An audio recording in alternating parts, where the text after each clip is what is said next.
2008 Grey Cup. Well, 98 hours after the Eskimos had put the finishing touches on Monday's 37-16 victory at McMahon, here we go again. And those are the weather conditions. That wind might kick up a bit as these two teams get set for the Labor Day rematch. As you heard in his interview with Brian Williams, John Hufnagel mentioned his team took a step backward.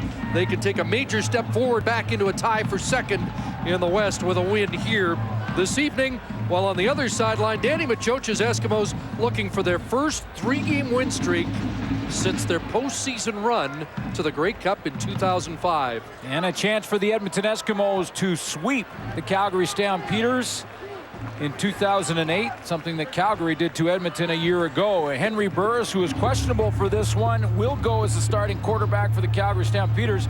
Came out late for warm-up here at Commonwealth Stadium. Everyone wondering if he was maybe going to be a late scratch, but in warm-up looked really good throwing the ball. His mobility, however, will likely be a little bit more restricted. Over 40,000 anticipated here. And the Eskimos introduce their special teams tonight. Let's see if that amps them up as Noel Prefontaine gets set to kick off to Joffrey Reynolds and Nate Curry. Edmonton has won the first two matchups. The third and final regular season matchup between these two is on here in Edmonton.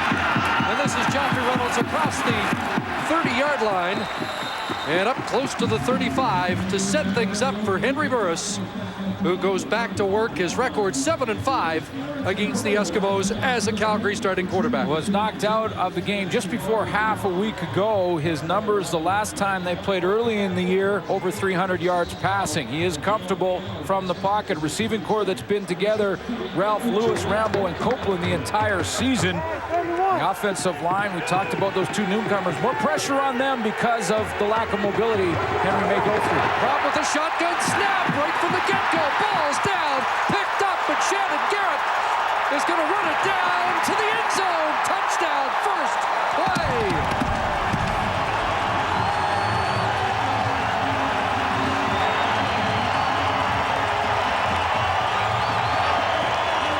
Calgary Stampeders, to a man, said yesterday in practice they were embarrassed by their performance on Labor Day.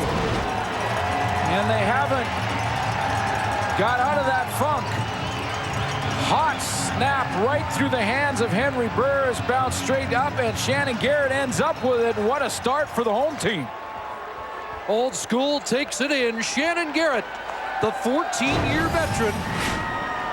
A disastrous start for Calgary, an extra point from Prefontaine, and 41 seconds in. It's 7-0 for the home team. This game is also unique in that you have the short break, the short work week between the two games, and I guarantee you the starts for these football teams are more important on this night than any night in the regular season, because as you get further and further behind in a game like this with the short week, your legs become very heavy. And what a start for the Edmonton Eskimos to get the miscue on the shotgun snap, picked up and in the end zone on the very first offensive play of the football game for the Stampeders. Block from Jason Goss and a convoy to the end zone for that Eskimo defense. And you know that that won't sit well with John Hufnagel. Well, it's a combination between the two. Rob Lazio has to keep the ball down low, and Henry Burris has to make sure he secures the snap on the shotgun before he looks down the field.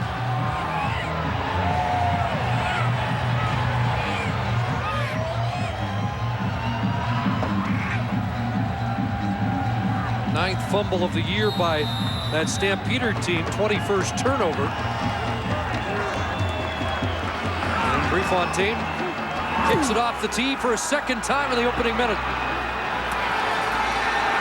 And again, it's Reynolds. And this time he won't reach the 30 before he's game tackled. Somehow the Stamps have to change the momentum in a hurry.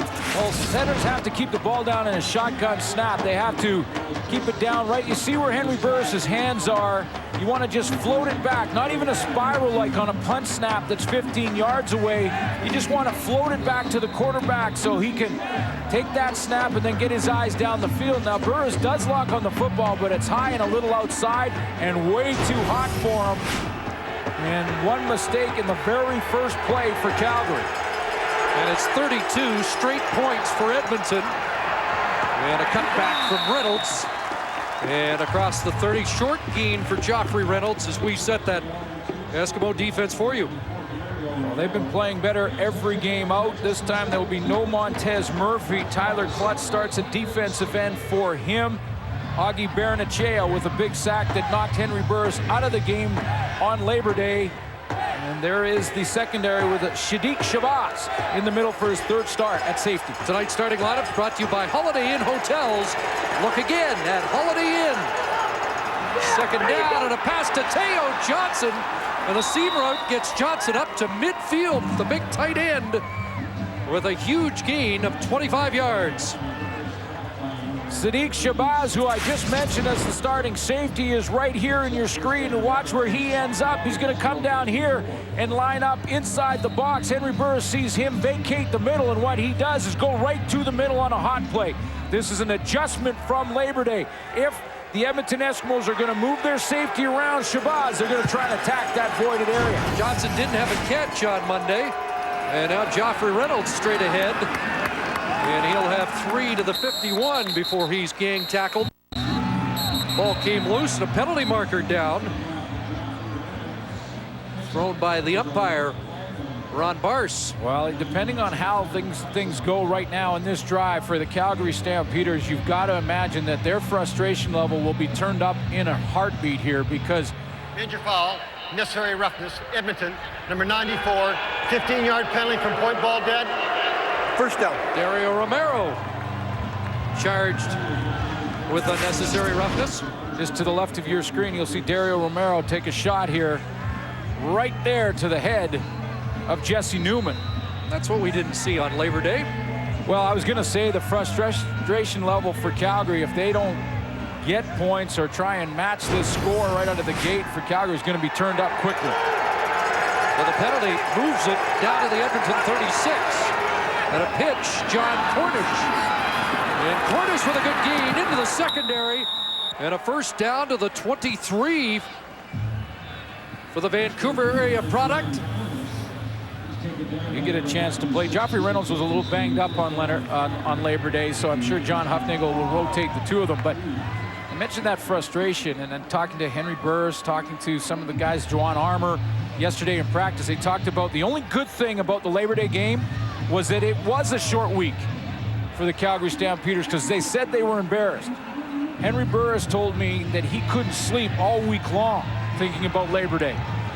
And to go down 7-0 so early, they really need to capitalize on this drive right here.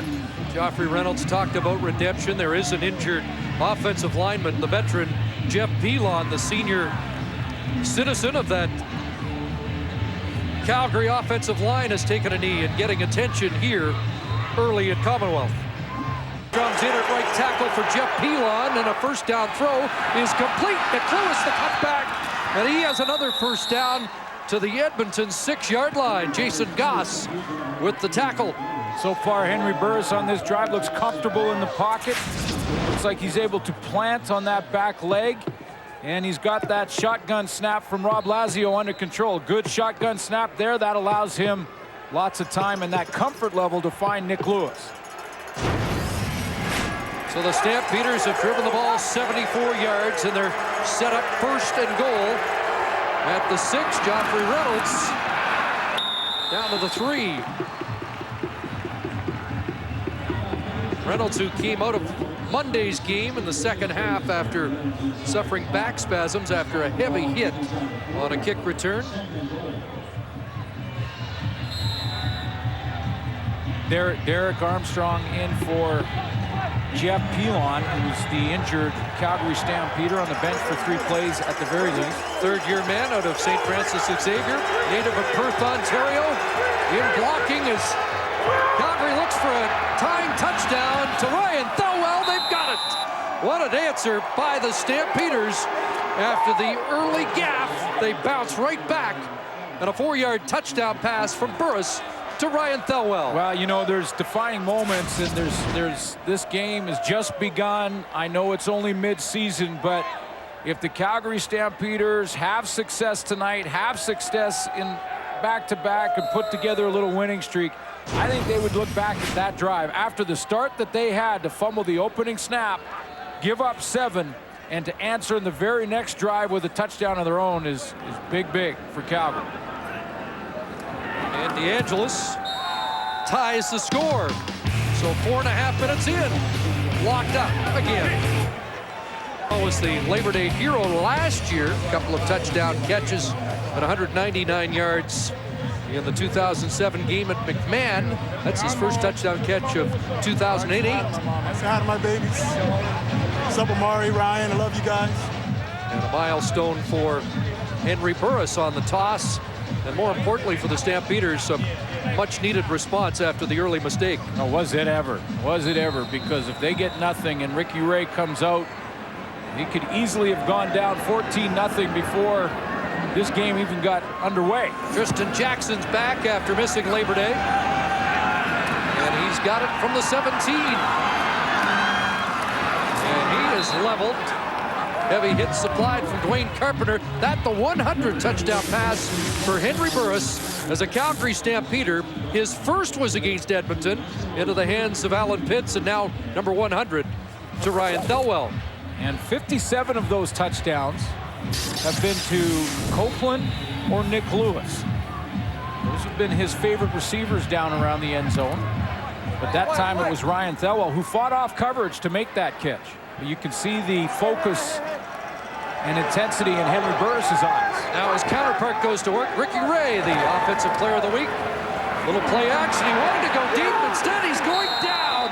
Mike Labinjo with his second quarterback sack of the year. And that's something Calgary was unable to do all of Monday. Yeah, and it looked like Ricky Ray got up. He was not quite right when he got up there. He looked like he may have injured his back. He was looking deep down the field, didn't have an open receiver there. That gave Mike Labinjo an extra second to get to him, and he looked like he got up awkwardly.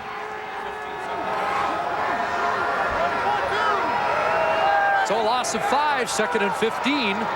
Eskimos scored on their opening drive the last game, and Ricky Ray is brought down again. Back-to-back sacks for Mike Labinjo. What a difference for this defensive line. Ricky Ray looks like he's in a little bit of discomfort. Once again, there's Labinjo, this time on the outside, on the opposite side of the formation. The Calgary Stampeders show the blitz from Dwayne Carpenter, then back out. And Labinjo,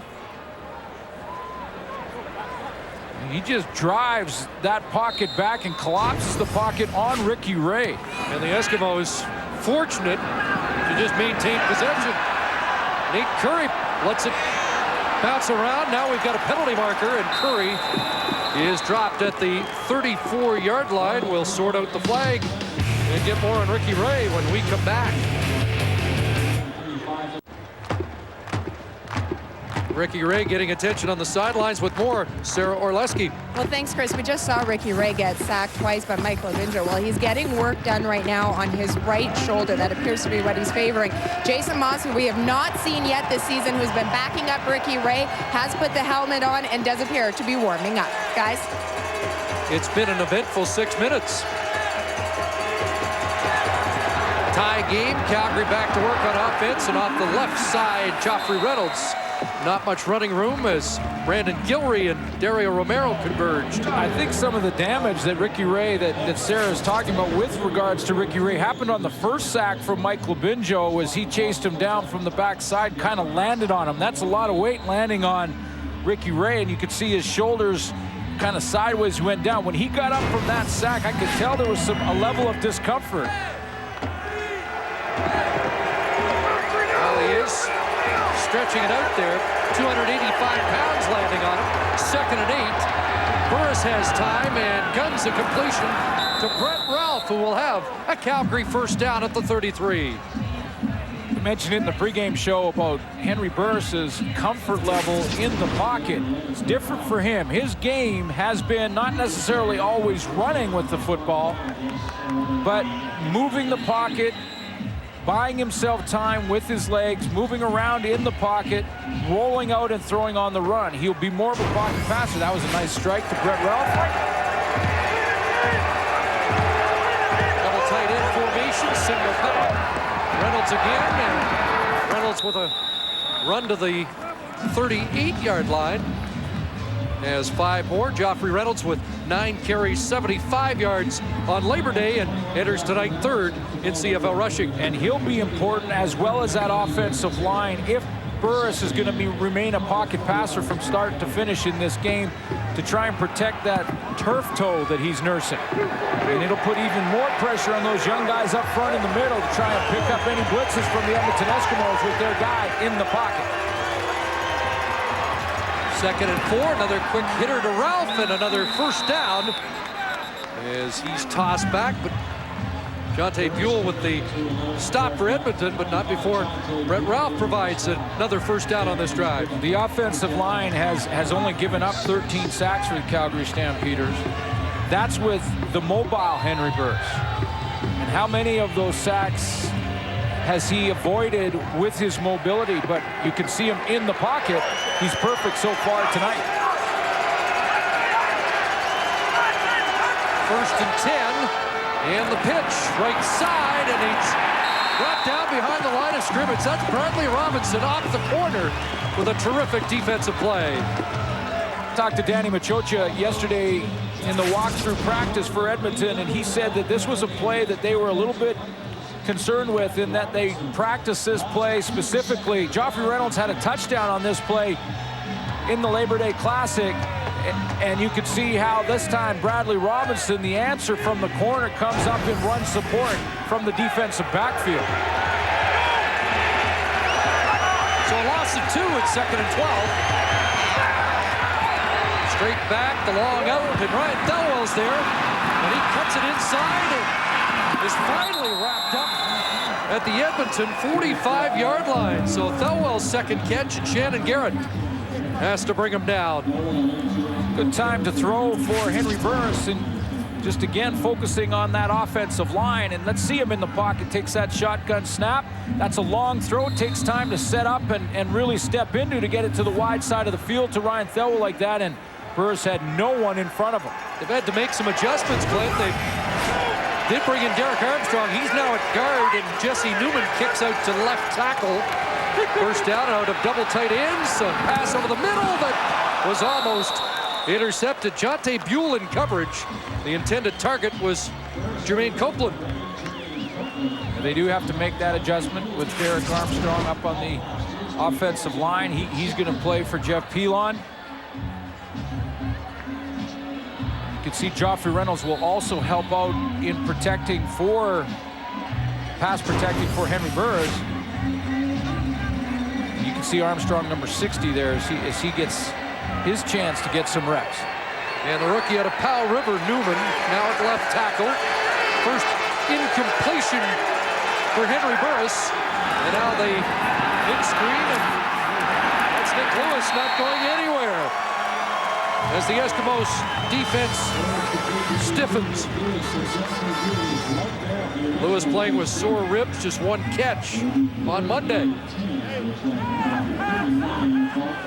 But you get the feeling that the Calgary Stampeders, with what happened on Monday, whether it's Nick Lewis, who was a little nicked, or Henry Burris, who has a turf toe, or Joffrey Reynolds, who had back spasms, you'd have to cut the leg off, or, you know, basically these guys are playing in this the rematch, because they keep these 2 games are together. The Labor Day matchup and the rematch for these teams are basically in one package. Burke Dales angles the punt, not deep, but it does bounce on Jackson, and it will stop up inside the 5. A good kick by Dales, and then Tristan Jackson taken down. Shannon James flying in there. 8 minutes off the clock to start the game. Scored a touchdown, A.J. Harris. with a carry up the middle, trying to give Edmonton a little better field position here.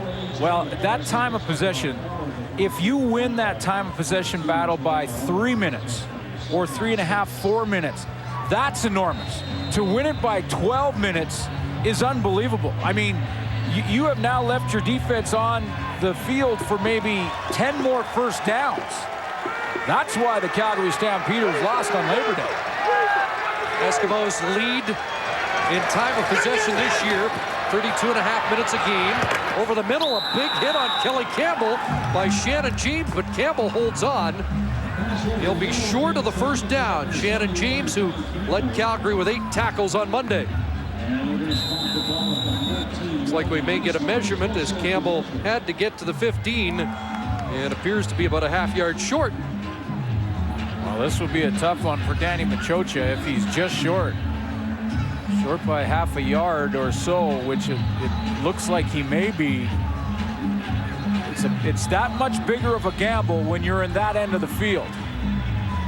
And we saw how tough these decisions are with Charlie Taff. Oh boy, on Labor Day Monday night. It's a yard, and they're going to go. Wow. You could see Danny Machocha that he was waving the offense as Ricky Ray was on his way to the bench, and he waved him right back into that huddle. As ineligible.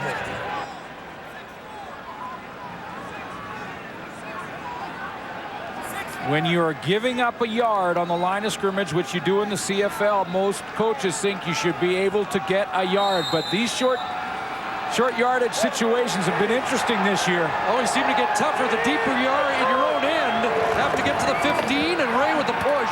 And he breaks that plane easily. Behind Calvin Armstrong, the left guard, who has been drawing praise from his head coach.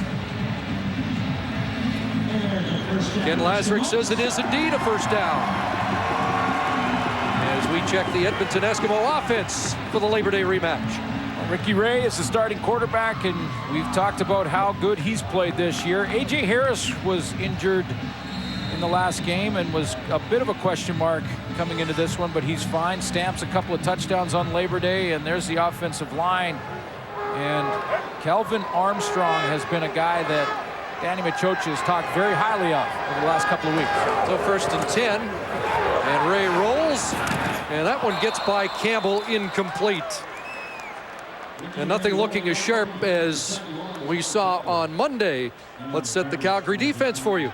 Well, it starts up front. Mike Labinjo's off to a great start in this rematch with a couple of sacks for Labinjo early on that first series. And then you look at the linebacking core with Juwan Armour, the run stopper in the middle. Shannon James is the cover down man. He'll be out in coverage for most of the night.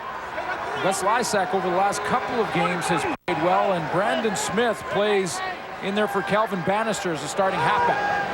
So 2nd and 10, 4-man rush, and Ricky Ray going deep, and Kelly Campbell drops the ball.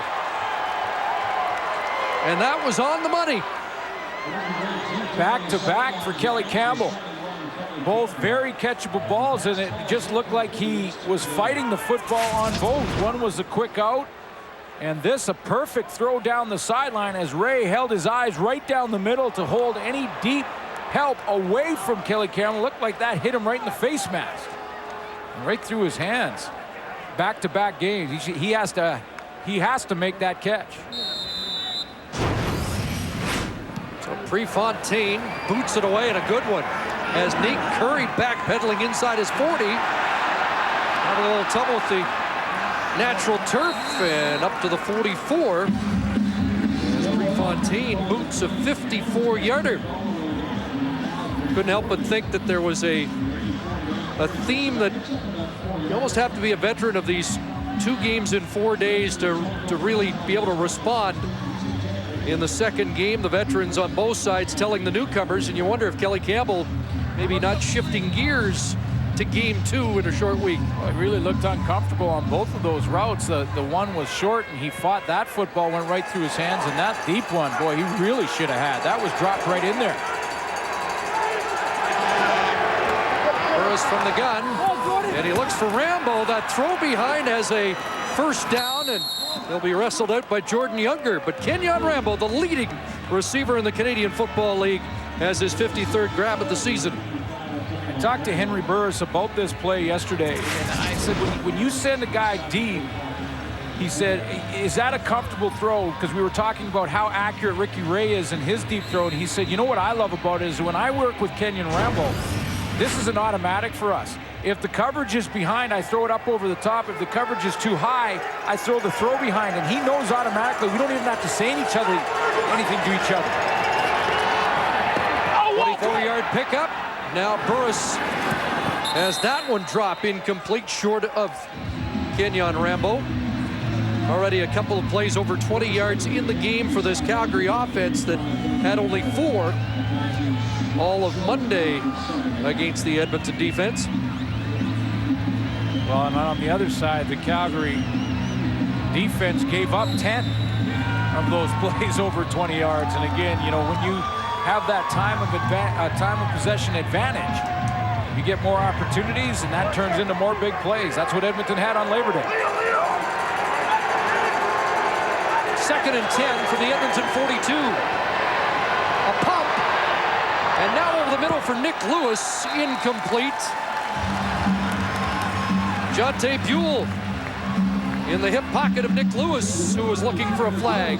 Yeah, Nick Lewis got pounded pretty hard coming right down the field. He kept trying to get open. He got hit early, got through that jam, got around, and then tried to break off his route. And Jonte Buell was right there along with Sadiq Shabazz, I believe. It was Shabazz. The safety.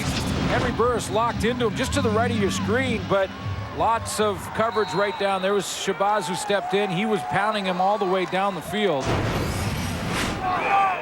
Sandro DeAngelis on to attempt a 49-yarder. He's hit on 11 straight. 1 miss in 6 games, and that was from 54 yards out into a breeze. Sandro puts that one up and through, and he's 12 for 12.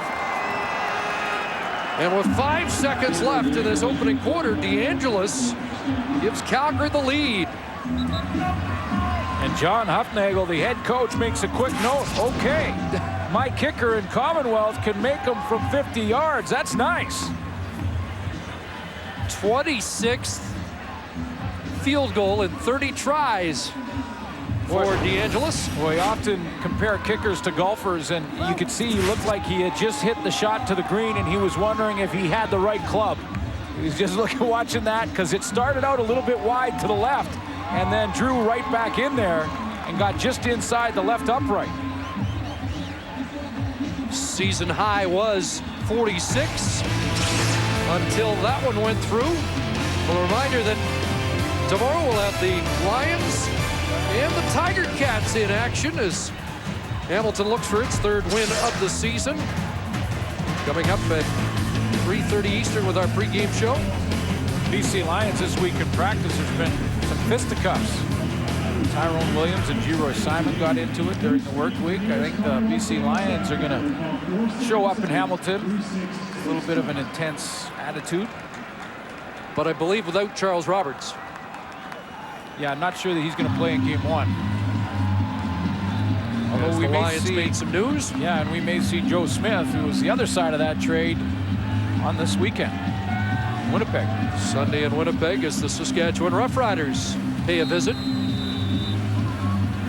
The Eskimos opting to take this kickoff on what should be the final play of quarter number 1. And a short kick. And Tim St. Pierre, the rookie's got it. Check that. Matt Bertrand, the fullback, has the return on the final play of this first quarter. Stamps have the lead.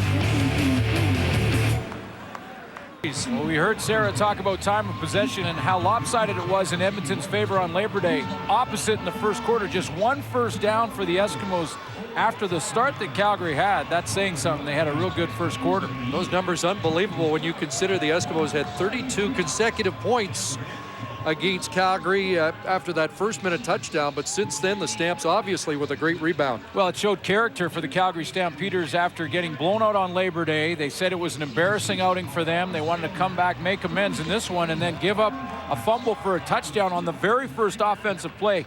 To show that battle back and that want-to factor for the Calgary Stampeders, you got to think that John Huffnagel is very excited about that start and the fact that they have a lead after the way they fumbled it away in the first play. Eskimos' only first down came on a third down gamble. Ricky Ray play action. A.J. Harris out of the backfield, and Harris is going to romp down to the 30-yard line and finally take it down at the 27. A.J. Harris with Edmonton's biggest offensive play of the game. A.J. Harris starts out where he normally does in the backfield, and then he's just going to work himself out into the right flat, and when he does, it's a pretty easy throw. A high percentage show for Ricky Ray. He looks him off and then drops it out. Now it's one-on-one for A.J. Harris. He gets the corner here with a nice move because he's got a two-way go. It can come back into the middle or bounce to the outside. And he shows you a little bit of speed getting outside there of Brandon Smith, the halfback. 39 yards, the 25th catch of the year for A.J. Harris. And a first down, Edmonton. And now rolling left and skipping that pass short of Kamal Peterson. Incomplete. Now, Ricky Ray dropped that nice throw to A.J. Harris, but he doesn't look quite right. We saw the shoulder, and he was getting some attention after the first series of the game offensively. But especially when he's been moving and trying to throw on the run, he just doesn't look quite as comfortable as he did on Labor Day and has this season.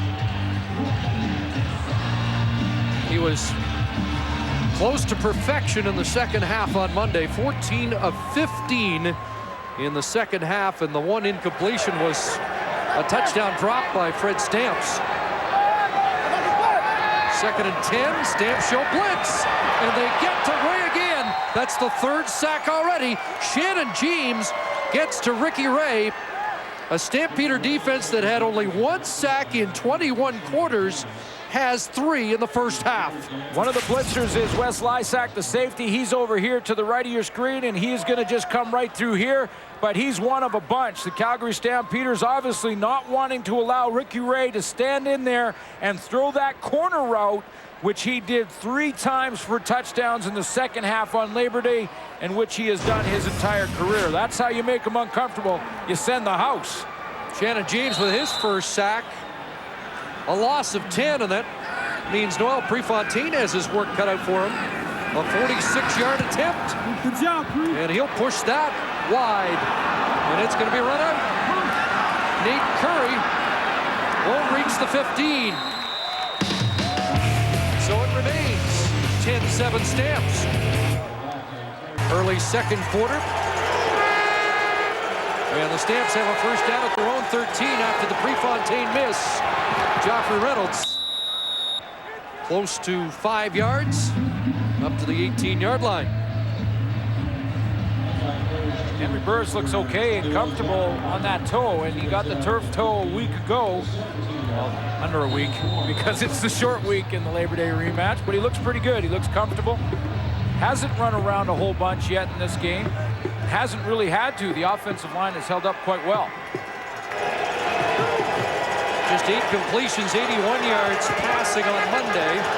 2nd and 5, and that out is incomplete. Jason Goss in tight coverage against Brett Ralph. Let's take a look at what happened to Henry Burris back on Monday. Augie Baranachea, just before halftime, chases him down. He had jammed his toe there, and Baranachea fell on it.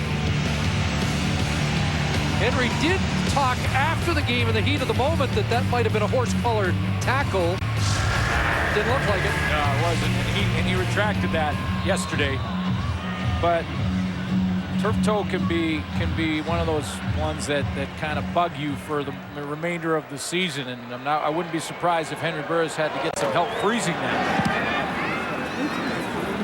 Dale's the kick, and Tristan Jackson across midfield. And Jackson to the Calgary 48-yard line. Great field position for the next S possession. back at Commonwealth, where Sarah Orleski is with Dave Dickinson.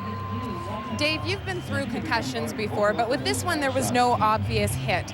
Does that make it a little bit more of a concern because it didn't come from a big hit? Well, like you say, I kind of had concussion symptoms, but it was just more that the body just didn't seem to react to normal football plays, and it was concerning, and that's why we're where we're at today. You know that obviously everybody starts to talk retirement whenever this happens for you, and I know you say that you want to stay in the season right now, but to the average person watching, they think he's accomplished so much. Why not look at retirement? What is it that makes it such a difficult decision for you? Well, I will definitely have to look at it, but I just want to stay in the season. That's who I am, and I'm going to do what I can. Hopefully we can win a cup. Thanks so much, Dave. All right, thank you. Hello, Avery. Well, and it's good to see that Dave is here, and he's down there, and he's helping out Henry Burris when he can on the sideline in more of a coaching capacity. He's now on the 9-game injured list, which will take him through the entire season, basically, and I think that's it. First down, hit screen. Brock Ralph through some of the traffic and dropped at the 30 after a 17-yard pickup for A.J. Harris. Well, the Dave Dickinson numbers are impressive. It should be noted that he did not suffer a concussion on Monday, but has suffered post-concussion symptoms again. The symptoms from the last concussion he had, and they've added up. I mean, tremendous numbers. That's the all-time leading completion percentage in CFL history.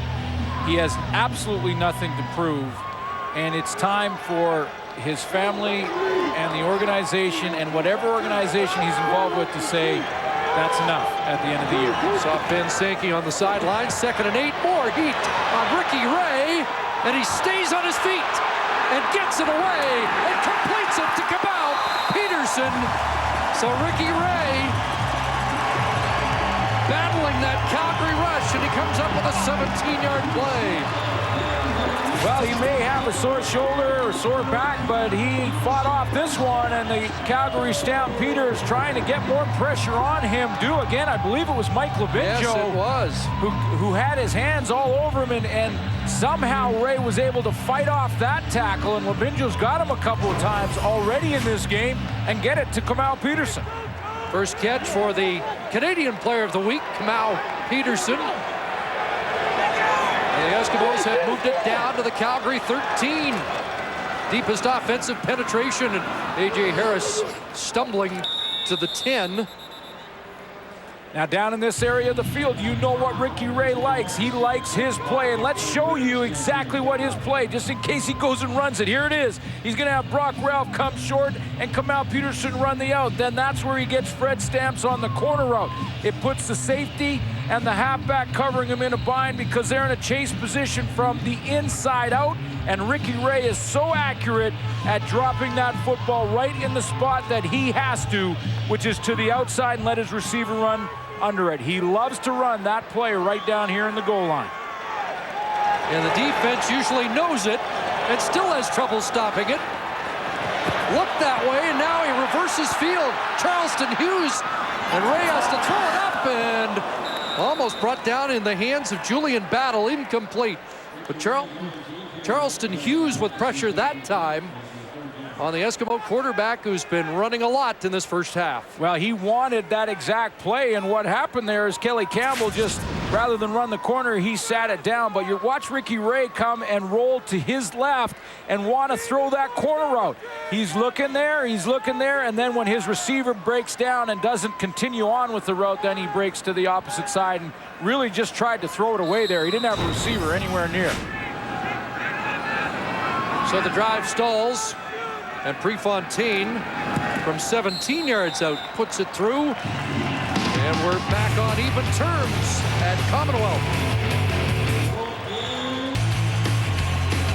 Welcome back to the Alberta Capital. 8:34 left first half.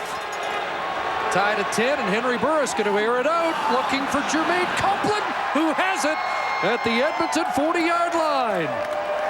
Well, Henry Burris saw us draw up one of Ricky Ray's favorite plays down in the goal line area, and he says, well, it could work for us too. Let's put Copeland inside and run the corner route to the wide side of the field. Burris does a nice job of looking to the left and then coming back, and watch how he takes one out of the page of Ricky Ray's playbook and drops it over the shoulder of Jermaine Copeland.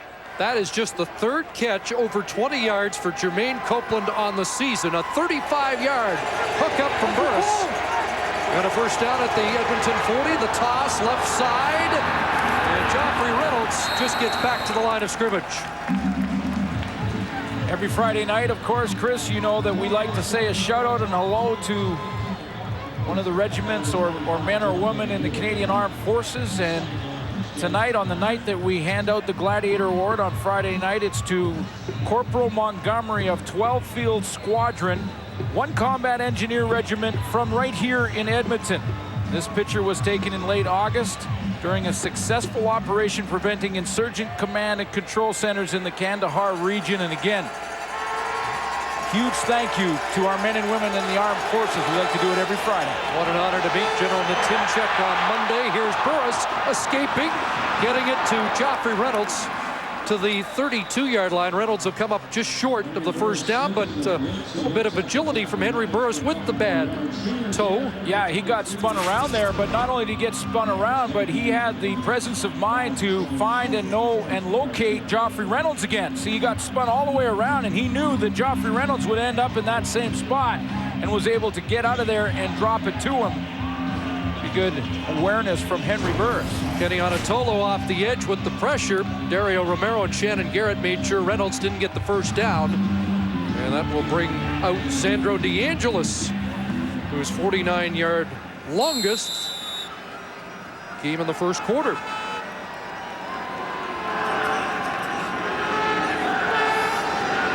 Sandro surveying a 40-yarder.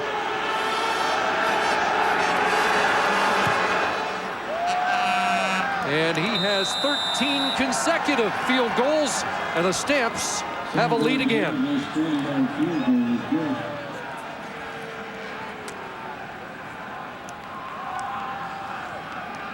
Ricky Ray on Labor Day was off the hook good. I mean, I've ran out of words to describe how good Ricky Ray was, not just running the football, but here's a few of those examples we show you. That's the play that he loves, that corner route. He hit Kamal Peterson. He hit Fred Stamps a couple of times on the money for just shy of 400 yards and 3 touchdowns. In his last 5 starts against the Stampeders, 12 touchdowns, 1 interception. But it's been a quiet night so far. Got off to a bit of a rocky start with having to deal with Mike Labinjo on the first series a couple of times. One little drive going when he used A.J. Harris. Ray had more completions after the first drive on Monday than he does so far tonight. And hooks up here. Fred Stamps gets his first catch, cuts it back inside, and at the 45 he has a first down. One of the keys to this attack is how easy the Ricky Ray pass is to catch, says Kamal Peterson. His accuracy is well documented, but to live it is something that, you know, I think every receiver should probably experience if they can. He just throws such a catchable ball, and he seldomly puts you in trouble. And Kamal Peterson thriving with Ricky Ray, 5th in CFL receiving. A.J. Harris a first down carry and tripped up right away at the line of scrimmage as Shannon James, who's been active again tonight, makes the stop. You heard Kamal Peterson say catchable ball, and you hear I've heard that many times. What I like when I heard the one that it's receiver friendly. Ricky Ray passes are receiver friendly, because what it means is that the receiver, number one, doesn't have to break stride to go and get a football. He can just continue on his route, running full speed, and Ricky Ray will judge his speed and drop it in there. 2nd and 8. Good pocket protection that time, and there's Kamal Peterson with one of those catchable passes with Shannon James on his tail. And that's not the deep route, but that's a good example of what we're talking about, because it's going to be to the right of your screen, and Ray will lead Kamal Peterson across the field so that he can continue to run. He's got Look, he's got real close coverage right here, but you see that football thrown outside to the outside shoulder. Kamau Peterson reaches to it, comes back a half a step, and makes the catch. Receiver friendly. And one touchdown pass away from tying the great Warren Moon on the all-time Eskimo list. A.J. Harris thundering again. And he's dropped at the 46-yard line. A.J. Harris showing no ill effects from a leg injury on Monday that had him in the questionable status for most of the week. Yeah, and he only had 9 carries in that game, so he'll be one of the rested players, even though he is coming off being a little banged up on Monday. Because if you think back 2 games ago to the Saskatchewan game, that's when he really had his breakout game. 21 carries, 189 yards, and a touchdown against the Rough Riders. So the Eskimos looking at 2nd and 3.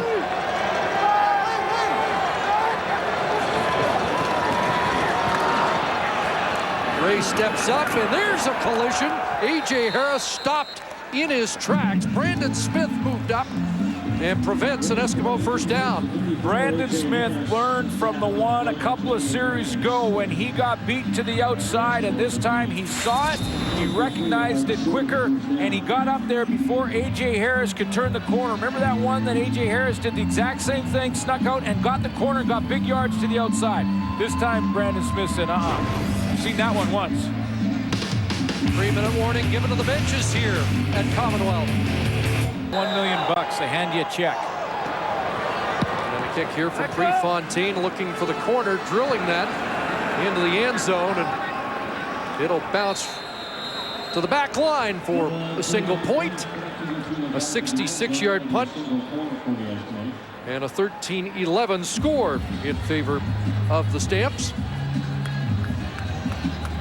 Talked to Burris, and everyone was asking about his lack of mobility, if he had that turf toe problem and how it was going to affect his game. I think his game's been pretty good. He was the guy who said right away, he said, you know, I don't know why everyone considers me a quarterback that has to run and throw the ball on the run. He said, I feel comfortable in the pocket, and it'll be no problem tomorrow night. He looks pretty good. On pace for 300. He had 5 straight 300-yard games, but none in his last 3 starts. Adding to his total here with a first down completion to Nick Lewis, who takes some punishment but gets up with the football. And again, Lewis suffering a rib injury on his only catch of the Labor Day game. And this one, he's going to feel every little bit of that rib injury, because this is one of those ones he has to take the hit. Jonte Buell from one side, he gets hit couple of times on that play. Paid the price for that catch and first down. 80 consecutive games with a catch for number 82. Here comes the rush, but Burris gets it out, and Ryan Thelwell's been busy in this first half. And that one stung. When the Edmonton Eskimos have played zone defense, that's where Henry Burris has gone with the football. You mentioned we've seen it a couple of times. The zones are usually going to roll away from the wide side of the field. And Burris, one of the few quarterbacks that can throw that wide side with accuracy, and finds Thelwell. Not only does he find him with the completion, an accurate throw, but he allows Thelwell to turn and make a move on his defender. Ryan Thelwell came into the game with just 7 catches on the year. He has 3 tonight, including a touchdown catch from Henry Burris, number 100 for Burris as a Calgary Stampeder. Bradley Robinson was a little shaken up over there on the sideline. They're tending to him for the Edmonton Eskimos. 3 interceptions for Robinson so far this year. Had 3 in a row. He had something, he said something a couple of weeks ago I wanted to ask you about. He said after that string of interceptions that you should intercept 1 out of every 3 passes thrown your way. And I thought that's easy to say, but I mean, is that the yardstick for defensive backs? I think that's high expectations, to be honest with you. I know when you start to get interceptions, sometimes they come in bunches. They did for Bradley Robinson. Looks like he'll be okay, because he did get 3 in a row. And when that's happening, you feel like, man, you throw it in my area anywhere, and I'm going to get it, or I have at least an equal chance at it. You start to feel like you're in that zone, but then all of a sudden you'll go 4 or 5 games without one, and you'll start to wonder if you're going to get another one. So you caught him, Chris, when he was in that zone and in that 3-in-a-row streak. Tristan Jackson comes in to replace Robinson, who Danny Machocha said drove our receivers crazy in training camp. He was that good. 1st and 10. This one dropped in for the tight end who can't hang on, Teo Johnson.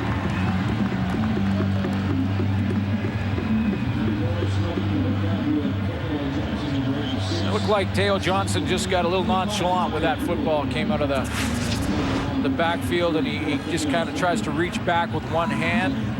Well, maybe it was a little bit far behind him, but you know, I was going to follow up on your thought there, Chris, with Tristan Jackson. I know Danny Machocha wanted to keep him on the special team, so as long as Bradley Robinson's okay, you know that they're going to want to get him back after his 3-play sit. At the senior stamp, back at right tackle. After going out early in the first quarter. 2nd and 15. Burris stands in and overthrows his intended target. And it'll be 3rd down. Henry Burris wanted Jermaine Copeland to read the defense and go where the defender was not, which was to the middle of the field. And he had to throw it before Copeland made his break. What Copeland is going to run is he's right here, and he's going to run a corner route. But I'm going to show you what Henry Burris wanted him to run. He goes down the field, and he wanted him to go to the open area. And the open area is right in this section here, not over into the corner, because that's where his player is playing him on that outside shoulder. He threw it into the middle. Copeland went to the outside. Burke Dales with a kick, and it sails into the end zone. Tristan Jackson letting it bounce around, and he'll concede the single point. There was no yards on Calgary. And so we'll wait till Edmonton gets the options, but in all likelihood,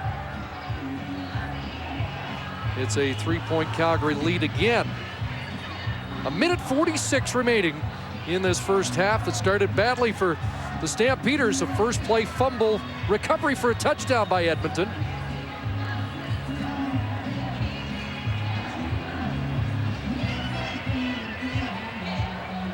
And again, Ken Lazarick giving the Eskimos the options on the penalty. You know, both these punters, Noel Prefontaine and Burke Dales there, missed an opportunity. They both were trying to angle it out, and they both put it in the end zone. Those are yards lost that could come back and haunt you. Not sure why the meeting's this long. You saw Danny Machocha clearly say he wants the football at the 35. Put the point on the board. No yards. Calgary number 48.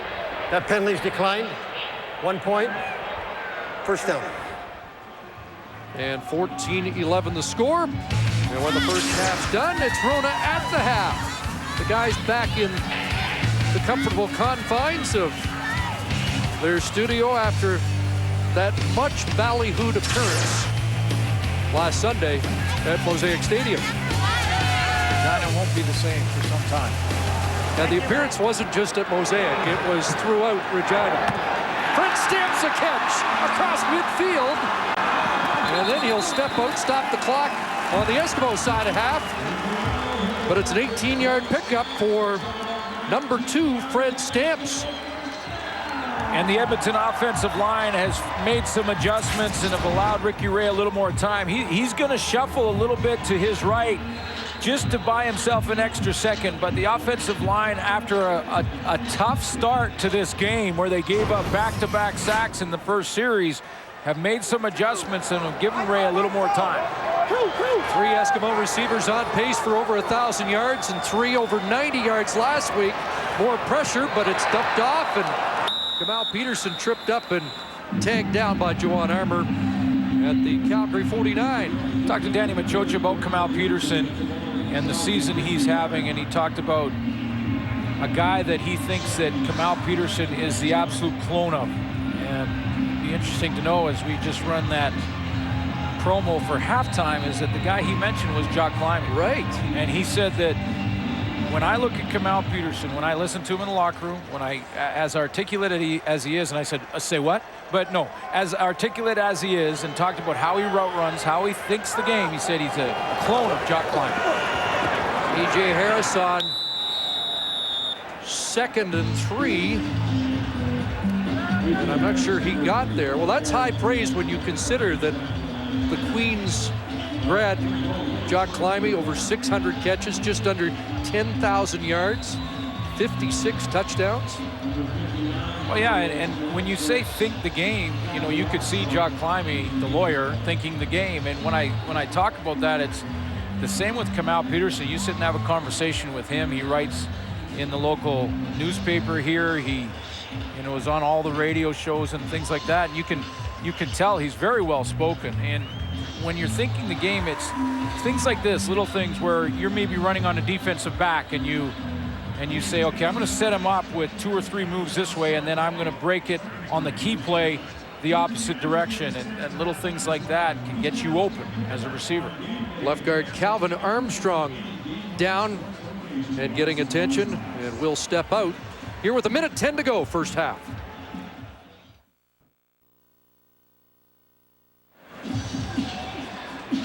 So Calvin Armstrong still getting attention to either the left ankle or knee.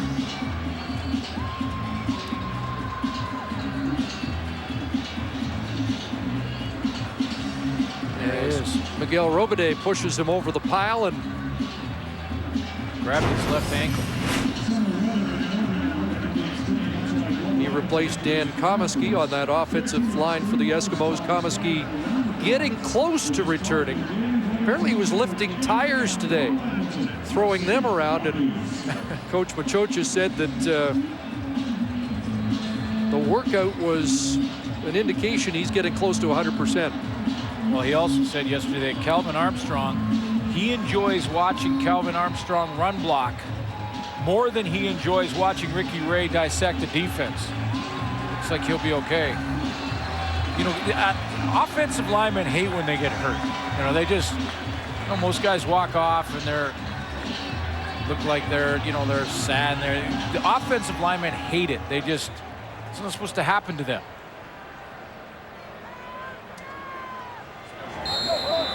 Good news was he did walk off under his own steam. Looks like he might be able to continue. 3rd and 3, and Prefontaine boot downfield. Nate Curry on the return, and Matthew Bertrand finishes him off. 59 seconds left in this opening half. What's Henry Burris going to do starting deep in his own zone?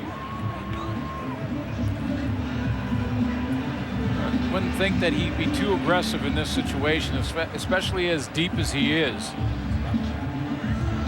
Talked about this before, though. You're too conservative, and you do give Edmonton maybe a chance with a few seconds on the clock with decent field position. So if you don't move the ball, the Eskimos do have their timeout.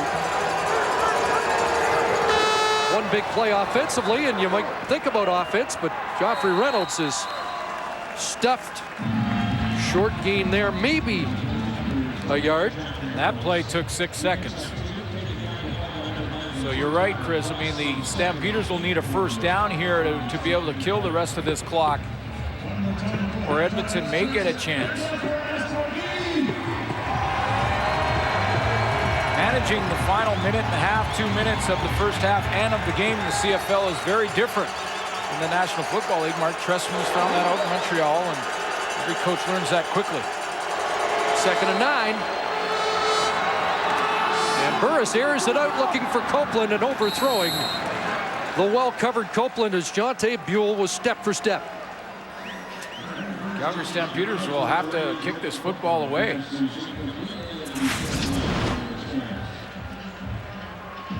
So a half minute remaining on the clock. The upside of a play like this, Chris, is that it's not too high risk because your quarterback can throw it to the outside shoulder. If Copeland doesn't get it, nobody does. The downside is it doesn't take that long. When the ball is incomplete, the clock stops right there. Henry Burris started 6 for 6 since he is 6 for his last 13. Tristan Jackson awaits. at the Edmonton 50. High boot by Dales, and it's Jackson back to the 40. Jackson trying to get outside, and does! Across midfield, Tristan Jackson down to the 28-yard line. He's back!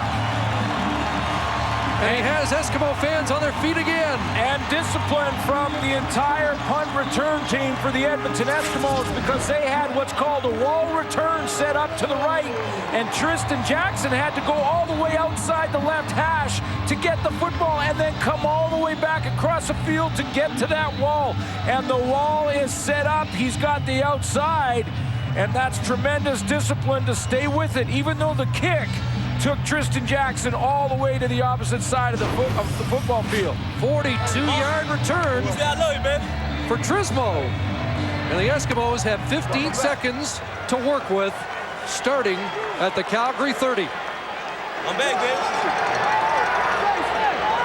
Is this your corner route? No, it's a screen. Harris. First down. And Harris all the way down along the sidelines. Where are they going to mark him out? Looks like the 11. It gives them a chance, though, with about 6 seconds left. If Ricky Ray could try and go for the end zone, Edmonton will call their timeout to think about it. The only problem is they don't get it out. You can read Nolthorpe's lips on the sidelines. He said, I don't think so. They've got a decision to make. And do you take the easy three, or can you execute a 5-second touchdown attempt? Well, and if you're going to the end zone, you're on the 12-yard line, it's going to take you at least 2 seconds. And I like this choice by Danny Machocha, because it's going to take you at least 2 seconds, 3 seconds to even get your receivers in the end zone.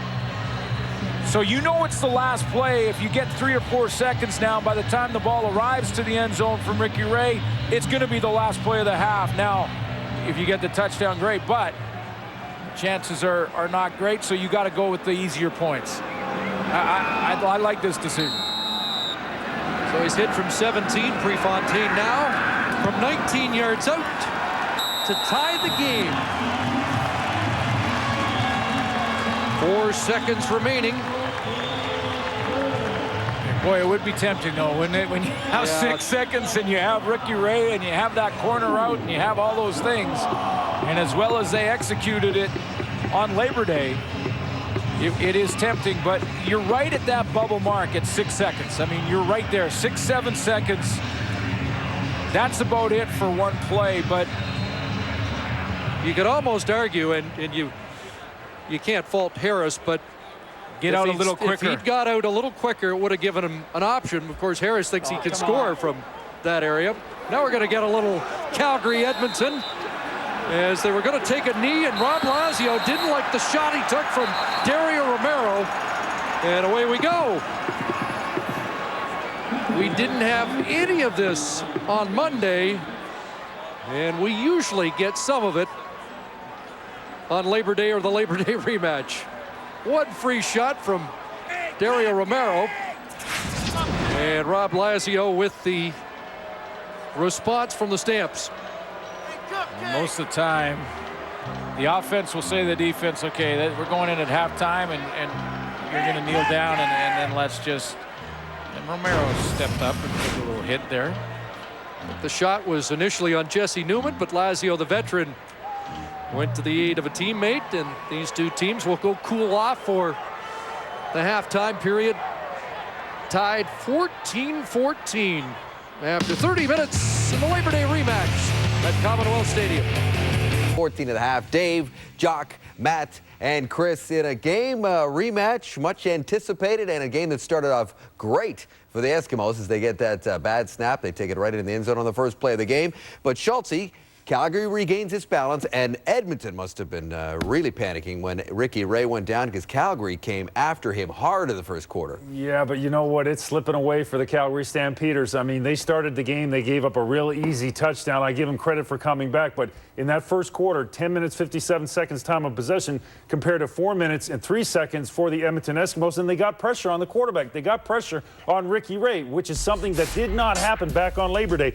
Bottom of your screen, Mike Labinjo inside move right around the corner on the guard, gets Ricky Ray, squishes that shoulder, my favorite adverb right there, and then a power move. Once again, he squishes the other shoulder. Good job, LaBenjo. Now, inside pressure from the safety, outside pressure from the defensive back. Corral them, they get the pressure. But in the second quarter, no pressure. In the second quarter, they lost the time of possession. It's slipping away for the Stampeders. By the way, Schulte, that's a verb. Squishes. It is a verb? In that particular What did context. I say? Was that verb? Yeah, that's okay. Okay. It's a grammar slammer. It's a football show here. Go ahead, Matt. Get on with it. Thanks, Chuck. Yeah. Thanks, Dave. No problem. Hey, remember Stat was talking about Edmonton being a shutdown defense in the second half of the last 5 games, only allowing opponents 6 points on average? Yep. Hey, I'm going to watch that in the second half. In the first half, it's been toe-to-toe. These football teams been going after it. And a great job, I'm talking about the defense here. We also remember Bradley Robinson here. But first of all, look at what Nick Lewis does. He brings a level of physicality right there to Augie Bernaccia, right there, bang, little crack back. And this puts Bradley in a very, very difficult position because he's one-on-one, one of the best backs in the league, and he's got to have contain, and that's exactly what he does. And if you roll it here, watch what he makes a great tackle in the open field on Joffrey Reynolds. And if he doesn't do this, I'm going to show you right here. You have got a minimum of 24 yards right there for Joffrey Reynolds to exploit. Nice job by Edmonton. Forces Calgary in the second long. This is the next play. Henry Burris gets a chance to show off his rifle and throws a shot out to Ryan Thedwell. Thedwell makes a nice veteran move, knows where the sticks are, gets another 10-yard shot. To me, this is exactly what I expected last week in Calgary with these two Titans going at it. Toe-to-toe battle first half. I love that play by Thedwell. I thought the way he took that ball and took it upfield and broke a couple tackles was actually pretty symbolic of the way the Stamps have been playing this entire football game, just with a lot more passion, a lot more energy. And as you heard Coach Huffnagel say, they're actually winning some of the one-on-one battles. And there's no place that's more important at the receiver position. And when I see Brett Ralph here working against Buell, and I watch the way he needs 7 yards, and he gets it in bump coverage by running a hook.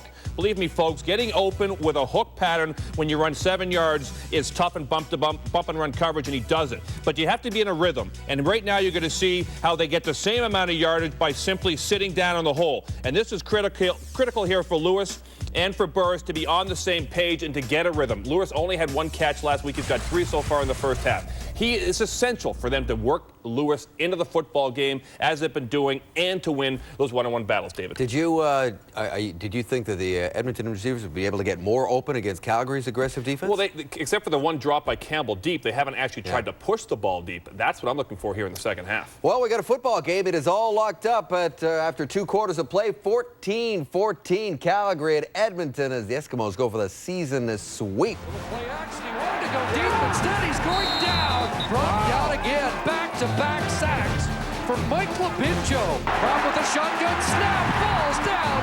Picked up, but Shannon Garrett to the end zone. Touchdown. Have really rebounded here in the second quarter. They only had 1 first down in the first quarter as compared to the 9 that the Stamps had. So I think we're really in for quite a ball game here in the second half. 2 evenly matched teams. Well, let's see what Stamps coach John Huffnagel had to say to Sarah Orleski. Coach, on that first possession when it was a fumble, it could have been an oh no, here we go again. How important was it to the mindset of that offense, though, to come back with a touchdown on the next possession? It was huge to be able to get back on the field and do something positive to get our team back into the game. Something that you weren't able to do in Monday's game was get a lot of pressure on Ricky Ray. That was a different story in the first half here. What was the defense able to do in this first half in order to be successful in that area? Well, we're winning some individual matchups, number one. When we get there, we're making some tackles. You know, he's very elusive. He's still making us miss a few times. Thanks so much, Coach. Thank you. And our thanks to John Huffnagel. All right. During the pre-game show, Darren Detition promised that he'd bring something extra to the table tonight in his Sports Center update. Said you had a little something for us. Listen, we're waiting. I don't want to build up your expectation level too high, but it's at the end of the highlights. Let me take care of a little bit of business, but please pay attention if you could. We always do. What's up, TSN?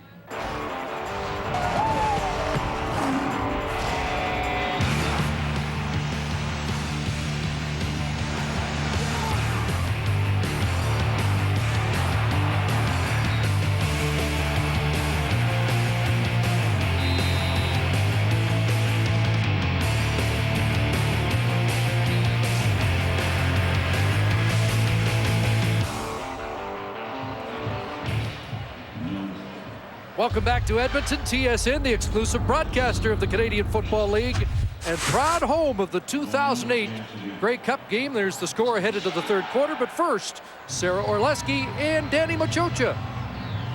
Coach, after Calgary controlled much of the clock in the first quarter, it was much more even when the half was over. What did the team do differently in the second quarter? Well, we decided to come out and play 30 minutes of passionate football with a ton of intensity. So we just got to come out here, make plays, secure the football, make the catches we're supposed to make, and play at the level that we're capable of playing at. You say when it's a tie game heading into the second half, what is it that you emphasize to the team? Play every play as if it's the last one you're gonna have an opportunity to play out there. Thanks so much. Thank you. Danny Machocha's Eskimos, the only unbeaten home team in the CFL, 4-0, and John Hufnagel's Stampeders trying to win their third consecutive on the road. A Stampeder team that has not been good on the road in recent years, but has won in Saskatchewan and BC. Can they win here tonight and get back into a second place tie in the West? They win here tonight. It's 4 road games, which is equal to what they won on the road the last 2 years combined.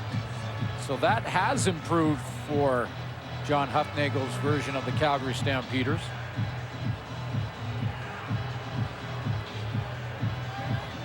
See 06 and 07. Just 2 wins on the road in those seasons. And in fact, last year, the only road wins were here. Yeah, that's right.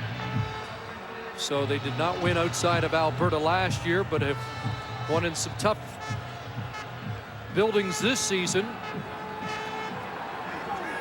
Trying to rebound from Monday's second half, in which they surrendered the final 25 points. And Kelly Campbell brought down quickly. Justin Phillips roaring downfield as we check the quarterback numbers through 30 minutes. Well, after Henry Burris fumbled the first shotgun snap, gave up 7 points. He looked better in the first quarter, and then, as Chris Schultz said at halftime, kind of slowed down in that second. And as he was slowing down, Ricky Ray was picking up his pace. 10 of 14, 129. Got a lot of those yards in the second quarter. I don't think either quarterback's reached their apex yet. No, they have not. Remember, it was the third quarter that really was the turning point on Labor Day. They start at their 22, and Ricky Ray throws an interception. Shannon James has the pick, and he has the touchdown.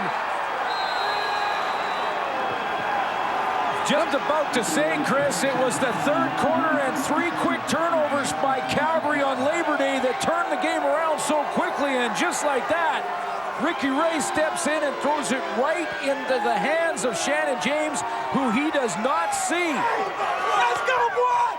We back! Number 23 with 23 on the return for the Major, his first interception of the year. He lines up on the left side of the formation. That's why he doesn't count him in the pass coverage, and Shannon James slides over to the middle, and Ricky Ray throws it right to him. Lysak with a pick last week. James with an even bigger one here tonight. Putting together a good football game. Remember, he had a sack in the first half on Ricky Ray and a couple big tackles. 8 tackles on Monday, and he's been even more of a force here tonight. Tristan Jackson cut down at the 25-yard line. Again, Dwayne Carpenter, first man down for the Stamps. We have a great look at this interception and touchdown. There's Shannon James. I'm going to show you how he hides over there and then slides across. Ricky Ray is looking at a window, and that window is for right here. Kelly Campbell coming in, and he sees Grotegood here, the linebacker. He's going to try and time it up and throw it into the window, but Shannon James has slid across from the opposite side. He takes that football away, not counted by Ricky Ray, and then just beats him to the end zone. Okay, when Edmonton scored a defensive touchdown to start the game, Calgary came back and answered. Let's see what Ricky Ray can do after his miscue. A.J. Harris exploding off the side all the way to midfield. He had 91 yards from scrimmage in the first half and just ripped off another big gain You know, it's amazing to me that A.J. Harris, who's right in the backfield behind Ricky Ray, has run this play 3 times. The first time, it was successful like this. The second time, he got tackled in the backfield by Brandon Smith, number 28. But this time, they put a blocker out in front of him in Calvin Armstrong, and Armstrong picks up Brandon Smith, allows A.J. Harris some room to the outside. 32 for A.J. Harris, closing in on a 100-yard receiving game out of that Edmonton backfield. Now he'll carry it straight ahead. And a tough 2-3 for Harris on the ground. Defense is kicking it up here. They started the game with a defensive touchdown from the Edmonton Eskimos off this miscue. The shotgun formation for Calgary, that was Shannon Garrett. And in the rematch, we start the second half with a Calgary defensive touchdown. Yeah, both touchdowns scored by number 23. Wild things happen on Labor Day in the Labor Day rematch. 2nd and 8 from the Stamp 51. Here comes the blitz, but play halted by Ken Lazarick, and there was some movement on that Edmonton offensive line in anticipation of the pressure. Well, Shannon James, who's been all over this football field, walked up, as did Juwan Armour. And it looked like they were going to blitz both from the same side of the field, and when they did, it looked like the offensive line recognized it. Shannon James is right here, and Armour right beside him, and watch how they walk up to the line of scrimmage. The offensive line realized, oh, we might have to block that blitz, and they come out of their stance. I think it was Kabongo. Yeah, Patrick Kabongo, the right guard, was the man moving prematurely. 2nd and 13, back on the Edmonton side of half. Protection for Ray, and now releasing is Harris. Harris trying to get to the first down stick, and he's going to get there, powering his way to a first down. As he pushed back on Dwight Anderson, the quarterback, and over 100 yards receiving for A.J. Harris tonight. 3-man pressure from the Calgary Stampeders, so Ricky Ray knows that he is going to wait and allow all those droppers, all the guys in the pass coverage for Calgary, to get deep enough so that A.J. Harris will have some room. Ricky Ray recognized the 3-man rush. He held on to the ball long enough to give Harris some time. He likes playing at Commonwealth Stadium. His last home game, 189 rushing, already 105 receiving tonight. Ray stands in, and Harris is going to add to his totals with a few more, and is punished there by Dwayne Carpenter. Success on first down in this drive, though, for Ricky Ray, and using A.J. Harris out of the backfield. What happens if the quarterback continues to throw to the backs? The defense is forced to play man-to-man defense to come up and stop him, and that will mean that they'll take a linebacker like Shannon James and try and cover A.J. Harris out of the backfield in a man-to-man situation. That's when you see Ricky Ray then go to Fred Stamps or Kamau Peterson down the field, because he gets the one-on-one in the secondary. 2nd and 2. Matt Grudiget into the game defensively. First man through is Bertrand, the fullback, and he'll have the first down. Late flag. Some jostling well away from the play. Was that Brandon Browner and Kelly Campbell? It was, yes.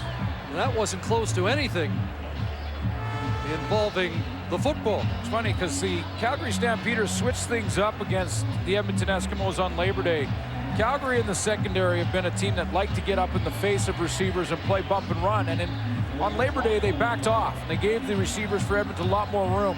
Clearly that didn't work out, and I saw Brandon Browner get up, and James has been up in coverage a bunch, and get back to that old style, the old Calgary style. The Eskimos said they prepared all last week for Calgary's signature press coverage, and they didn't get it at all on Monday.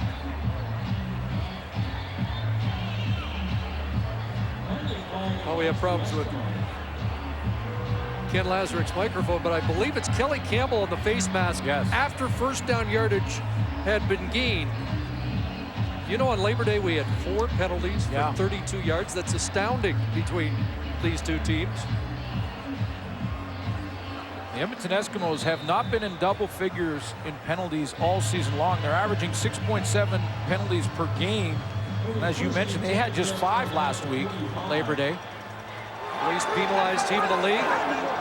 Campbell looked like he was continuing the debate with Browner from the huddle. It is a 1st and 10 to back at the 45. More flags flying all over the place. And Ray running and now just throwing the ball away. But there are 3 markers on the field. Well, I think this was going to come back. Joe McGrath was working one-on-one on Mike Labinjo. Fans, we apologize. It appears the official's microphone is not working at the moment. We'll try to relay as much information as we can. 63 is going to get napped for holding. Former Calgary Stampeder draft choice, the number 2 pick overall in 2003.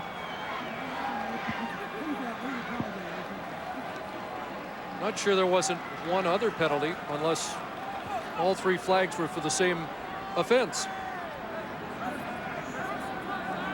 Offside, that was declined. Holding, number 63, which is Joe McGrath, will be first down over again. They'll take the holding penalty, not the offside penalty. Labinjo is right here, and you're going to see him one-on-one on number 63, Joe McGrath, and you're going to see the holding. Inside move, and then he comes back out, and look at McGrath grab him and hook him down, and that's why Ricky Ray was able to escape. And Labinjo's been a handful all night. So it's 1st and 20 back at midfield. The Eskimos had moved the football down to the 30. Ricky Ray looking in that direction. Kamal Peterson hung up long enough to bring it down. When A.J. Harris has success, it pulls the linebackers closer to the line of scrimmage, and they can't get in that intermediate zone to help out. So Kamal Peterson now takes the next best thing, and what he's going to do is work into the open area in behind of the linebacker core, and Ricky Ray will throw him open. Here comes Kamal Peterson, number 8, a little bit deeper than the linebackers, who are still worried about A.J. Harris. Completion for Edmonton. So a 30-yard pass play to Kamal Peterson. And a fresh set of downs. Now A.J. Harris makes the first man miss and has another first down. Shannon Jean pushes him out, but he's inside the 15-yard line. That's the other thing. When Ricky Ray has used A.J. Harris on the short crossers just coming out of the backfield, or on these little swing passes, A.J. Harris is making the first guy miss, and it's been this matchup between he and Brandon Smith, and right now I would say it's about 4-1 A.J. Harris in the one-on-one matchup in the open field with Brandon Smith. Smith made 1 tackle, but A.J. Harris has made a miss 3 or 4 times now. 8th start for A.J. Harris. And again, he was a doubtful starter for this game, coming out early in the second half last Monday in Calgary, but he's been too much for the Stamps to handle offensively so far tonight. They mark him just short of the first down, 2nd and inches. And Ray will plunge ahead and get a first down for Edmonton. It's so difficult for linebacking core when there's this kind of balance between touches for the running back and then the passing game in behind the linebacking core, because for Shannon James, Dwayne Carpenter, Juwan Armour, Matt Grotegood, if he's in, they are so now focused in on number 34 that they won't get as deep. They won't be able to help the secondary as much in the passing game. So they're going to be on their own in more man-to-man, more open spaces behind them. Eskimos trying to answer after the interception touchdown by James, but Ricky Ray in trouble, and Charleston Hughes wrestles him down back at the 25. That's the 4th sack of the night for this Stampeder defense.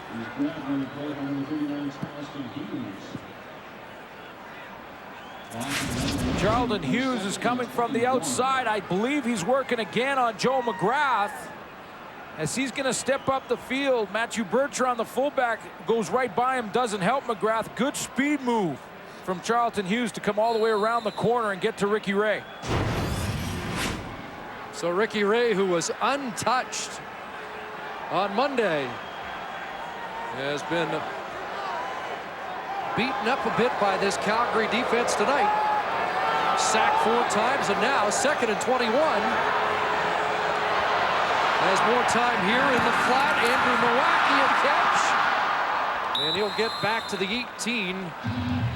And Noel Prefontaine will come on with the field goal unit for Edmonton. This is where Ricky Ray loves that corner route. I thought they might run it because they had the setup. They had Kelly Campbell in here, but what he did is he flattened it out. Rather than go to the corner, he flattened it out, so Ricky Ray lost that option. Number 71 comes into your screen there. That's usually the corner route by him, but you see how he kind of got jammed at the line. And I believe the guy jamming him again was Shannon James that took away that corner, forced Ricky Ray to throw it underneath. So Prefontaine from 27 yards out. And he is good. And it's 21-17, Calgary. Purolator donates the quarterback's weighted food to a local food bank. Purolator, where business is going, and the Stamps making some contributions. Well, the Stamps are up 4-0 so far tonight, and on Labor Day, the Edmonton Eskimos won the sack battle 3-0. So it's the opposite.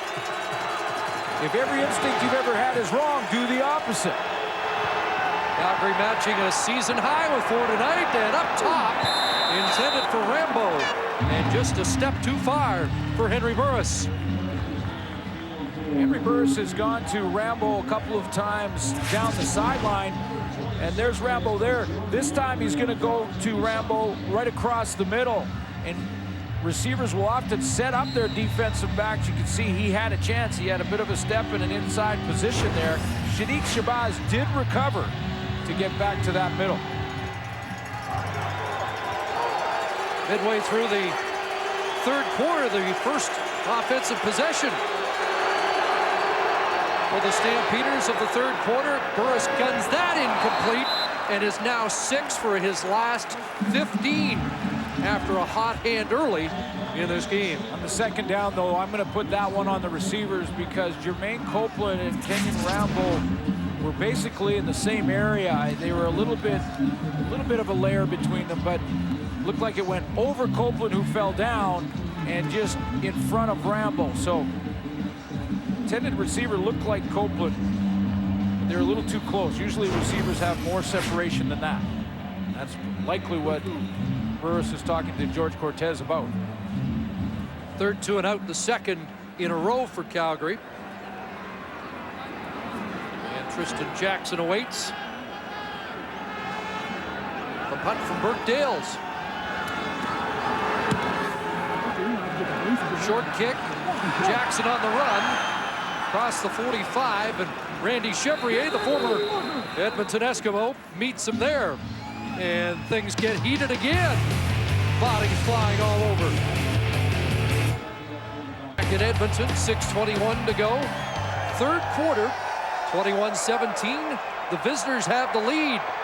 The home side back to work on offense, and Ray has time, and now it runs out.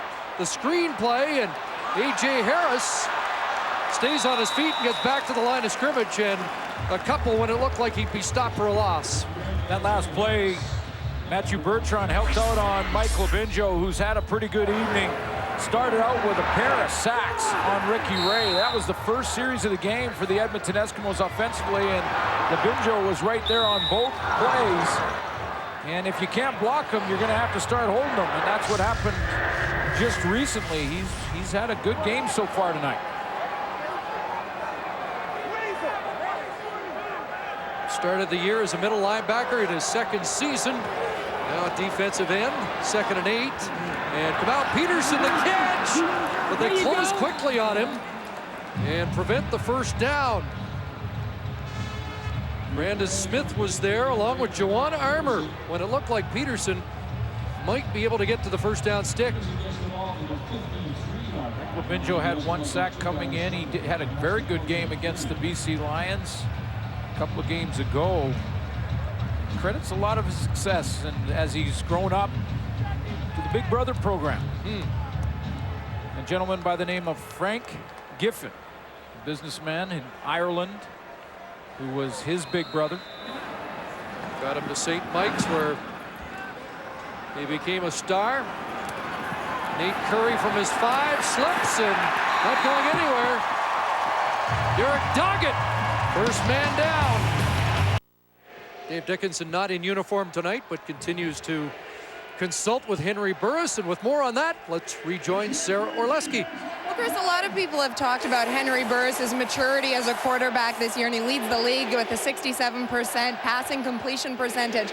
I asked him what type of effect it's had having Dave Dickinson back on this roster with him, and he pointed to the history that they have, that when he first started in Calgary, it was Dickinson that was here along with Jeff Garcia.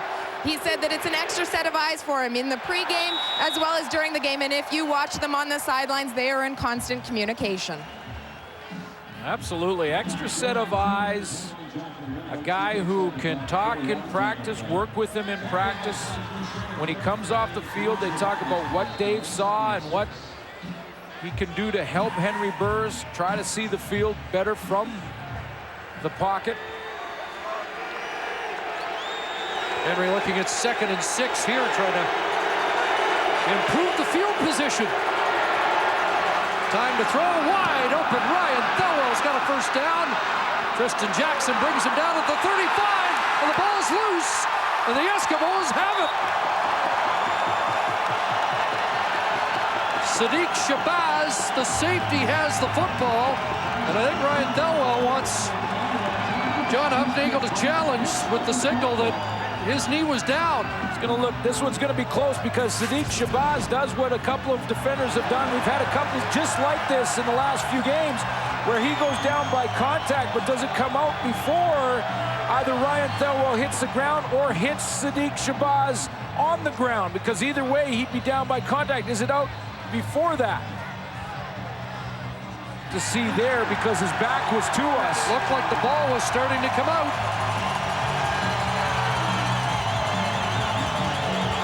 That ball's out. It looked like that ball might have touched the turf just before he touched the shoulders. Tristan Jackson across the shoulder pads. Boy, that's very close, but it looked like that ball might have been out. It's out there. Touch is there, and then he hits the ground after that. See, right there, it's still not ruled a fumble yet because he still has it in his body. It has to be separated from him. But I think it was. Challenge flag out on the Calgary sidelines. Saying the player was down by contact. John Hufnagel mentioned that he did not challenge one of the second half fumbles last week because of advice from up top that there wasn't enough evidence to overturn. In this case, it has been ruled a fumble on the field, and Ken Lazarick will look for evidence to overturn. When it's a fumble, not whether or not it's completion or incompletion, but when it's trying to be ruled either a fumble or a non-fumble down by contact, if the player loses control, like in other words, that ball is not secure under his arm or in his belly, but loses control, and the ball is sort of floating in his hands, but still close to his body, he still is considered to have possession at that point. If the ball then comes out after that, then it is a fumble. But let's take a look, because this is what I'm talking about. He still has it in possession. Now the ball's starting to float around, but it would still be considered possession until it's out and hits the ground there. Now, that's the race. Did the ball hit the ground first, or did Thelwell hit the ground first? Still be considered possession till now. Then it touches, and now he touches. I think the ruling will be fumble. Stampeders enter the game -4 in the giveaway takeaway category. This would be their second turnover against one takeaway on the night if the call on the field stands. And I guess the best way to explain it is to look at not when the ball starts to come loose, but when the ball is actually loose. After reviewing the play, the ball came out before the player was down by contact. It was a fumble ball. Edmonton first down. And that's how Ken Lazarick has deemed it. Shabazz with the recovery. And the Eskimos back to work. CFL on TSA. We're coming back. We're going to win that. And the Edmonton defense has been better since he moved to safety. And I know that's a very important position. I like the move. This is third game back there, and they have improved with him there. Down by 4, Ricky Ray, short drop, and Kelly Campbell with another drop. And an almost Calgary interception. It's been one of those games for Kelly Campbell. It really has. You know, Kelly Campbell's a rookie, and he really not surprised people, that's the wrong way to phrase it, but he impressed people early out. And every year when you get a rookie in the lineup, the rookie will have a game that he looks back and goes, okay, that's the rookie game. Kelly Campbell's having his rookie game tonight. But again, the veterans all told the rookies this game is a tough one to play. 4 days later, no question. You got to be dialed in, and you wonder if he's having trouble adjusting to the quick turnaround. There's a pass broken up, and a late flag. Ricky Ray may have taken a late hit, and this will sustain the drive for Edmonton, as the marker will go against Calgary, and this is a costly Stampeder penalty.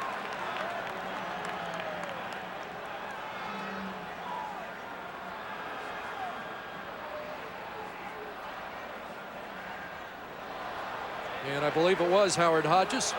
Major foul, roughing the passer. Calgary number 93, 15-yard penalty, first down. Chris, you mentioned the short week, and you know, if you're going to have a game, it sometimes can be this game, especially for rookies. And you can see the 3 or 4 steps that Howard Hodges took before he stepped into Ricky Ray and then put his hands in. Maintaining your discipline when you start to get tired, and in a short week you get tired right about now. In a football game, end of the third quarter, you have to keep that mental focus and discipline, and Howard Hodges didn't do that on that play. That was a dumb penalty to take. Give the Eskimos a freebie first down. Back to A.J. Harris, and this is snuffed. As that was read, Juwan Armour, but Armour shaken up after making a nice defensive play, and he's in pain. It was real late. It looked like one of his teammates came over top the pile. What a year for Juwan Armour. He's been on and off the roster. When he's on, the team is so much better. Juwan Armour, number 2, right in front of the goalpost here. He's the guy who makes the play. Steps up, he reads this screen to A.J. Harris, and it's a real late hit on top of Brandon Smith that comes over the top of him. Looked like his own teammate, and he grabbed his knee.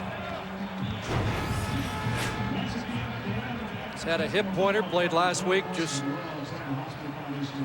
a day after going through a bad bout of the flu. Had the mistaken injection in one game, and now he's getting the knee checked from Pat Clayton. Salim Rashid, the man who started in the middle in game 1 against BC and only lasted a few plays, could be back next week for the Stamps. And the plan was for Armour to move back to his will linebacker spot.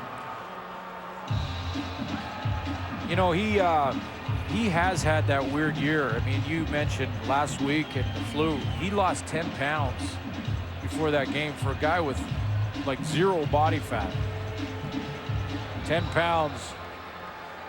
He has enough energy and looks like he's going to be okay to tell the Edmonton Eskimos huddle what he wants to say. Well, that they're cupcakes. Yeah, and take another look at him getting hurt here.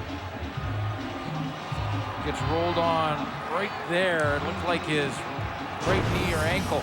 Brandon Smith. So Matt Grudegood will come in place of Armour. Loss of 4 on the play, so 2nd and 14. Way looks one way, now another. Flag down, Kelly Campbell with a catch. Close to a first down at the 10. And again, the penalty marker as Ricky Ray delivered the football. Well, that took a long time, and I think there's going to be holding on the Edmonton Eskimos, and it was Charleston Hughes who drew the holding call. Holding, Edmonton number 66, 10-yard penalty, Repeat second down. Former Stampeder Garrett Jones, the left tackle. Yeah, Charleston Hughes starts over here. It's going to be three-man pressure, and he's going to end up coming all the way around the other side. And as he does, it's at the very end of the play that the holding call happens. There, he's okay so far. It's okay so far. And then as he turns back around, the holding is right there.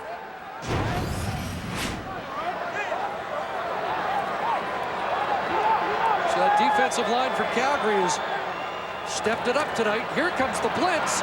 Underneath, A.J. Harris can't make the one-hand catch as Wes Lysak on the safety blitz disrupted the timing on that play. And it's because of the timing from Wes Lysak on the blitz.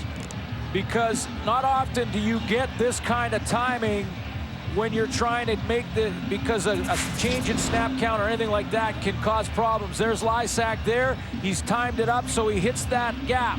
But he has to get it on the run, and you see that timing is perfect. The gap opens up, and it forces a quick throw from Ricky Ray. So Prefontaine from 41 yards out, and Prefontaine nails it. And the Eskimos now within one, 21-20, with less than 2 minutes remaining here in the third quarter. And right now is when these teams have to reach down. They have to find something deep down inside, because this short week, the legs right about now start to get tired and they start to get heavy. TSN brings you a doubleheader of CFL action Sunday. Game 1, the Argos head into Montreal to take on the first-place Alouettes. And in Game 2, a battle of the prairies, the Banjo Bowl. The Rough Riders are in Winnipeg to take on the Blue Bombers. Live coverage begins at 1 Eastern, 10 a.m. Pacific. Both games on TSN HD. And Joe Smith, what kind of action will he get with his new team? Tristan Jackson with the breakup. Tristan Jackson's been out there on defense playing the corner for Bradley Robinson, who was injured in the first half, and he caused the fumble on Ryan Thelwell, and now he comes back, and he was just in perfect coverage. He got to the ball first, and I thought that might have been intercepted. Remember, Tristan Jackson has a touchdown off an interception so far this year. Fresh legs. Don't see Bradley Robinson on the sidelines. Wow. Mirror image again.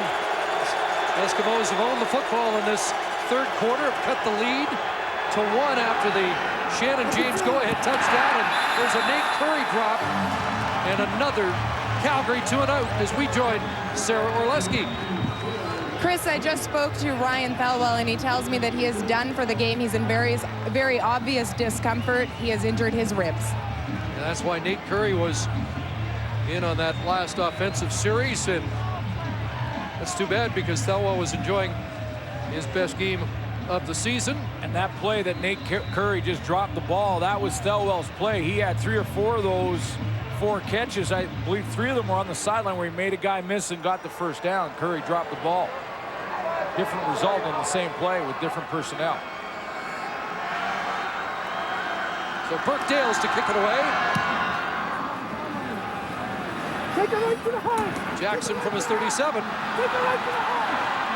And Justin Phillips with the tackle as he is finally brought down at the 47. Well, we talked about Mike Labinjo and the impact of a big brother who helped get his career on track.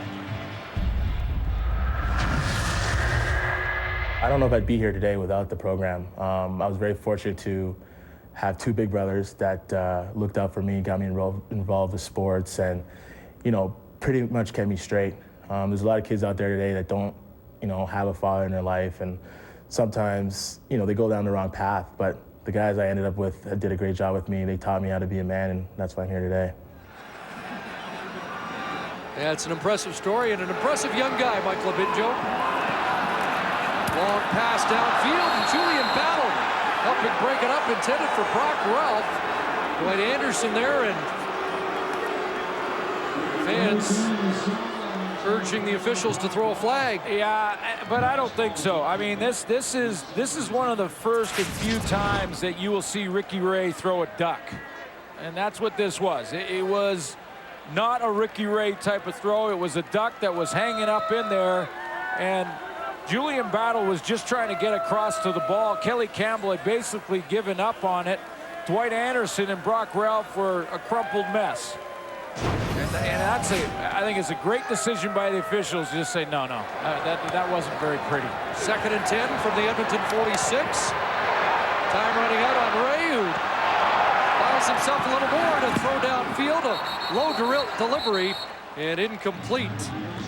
Intended for Campbell. That's the final play of quarter number 3. The team separated by a single point. Saturday Classic. Time of possession, especially in this short week, could become a factor, even though Edmonton was 2-0 in their last series there. And it has turned around completely. Calgary owned the football in the opening quarter, but since then, they haven't been able to sustain any pressure. Well, Chris Schultz said at halftime, he said, it's starting to kind of slip away from Calgary, and they have to be concerned with that time of possession disadvantage again, because in this game, the legs get heavy right about now. It's the end of the 3rd quarter, and right now these teams are trying to battle that fatigue and reach down and see if they can make the big play as this game goes through this 4th quarter. You're saying we're getting near Heartbreak Hill. Absolutely. A left footer with a good boot. Prefontaine drives Curry back inside his 10, and he's tripped up as he went across the 15-yard line. Well, another big attendance night here at Commonwealth. They had 48,000 plus for their last home game with the Saskatchewan Roughriders. 46,014 tonight. It's over 94,000 their last two home games. It's their game. And they're enjoying it. And this team is being embraced in Edmonton again after a couple of tough years and a lot of criticism. Burris just gets it away, and Reynolds drops it. Probably better for Calgary that Joffrey Reynolds dropped that football. All kinds of pressure, and I was about to mention like that crowd that we just showed you in this rematch when the teams are tired now because of that short week. When they have to really reach down, home field advantage becomes a factor. Dario Romero with a nice move through the middle causes a problem for Henry Burris. That crowd can help out that Edmonton defense right now.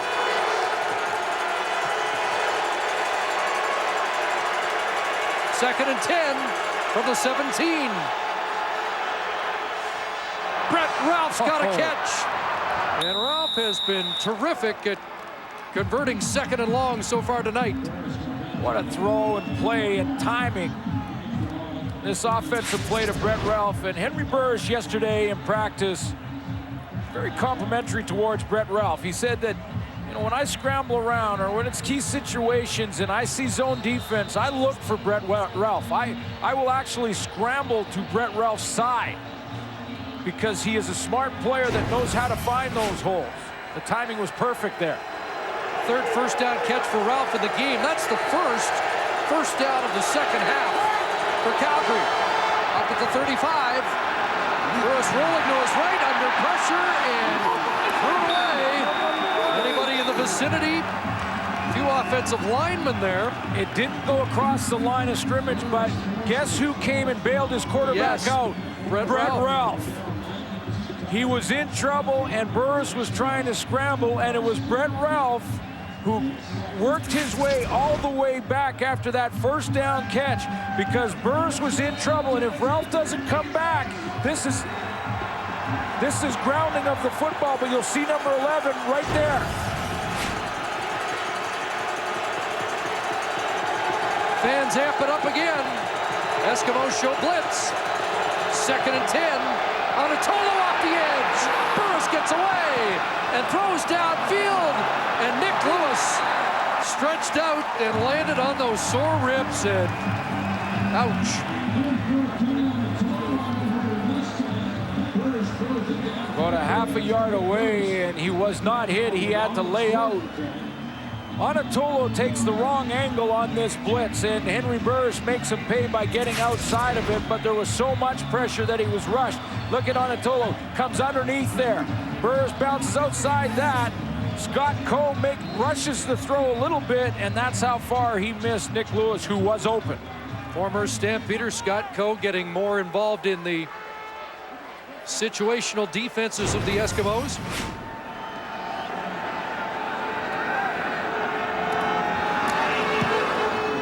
Dales boots it away.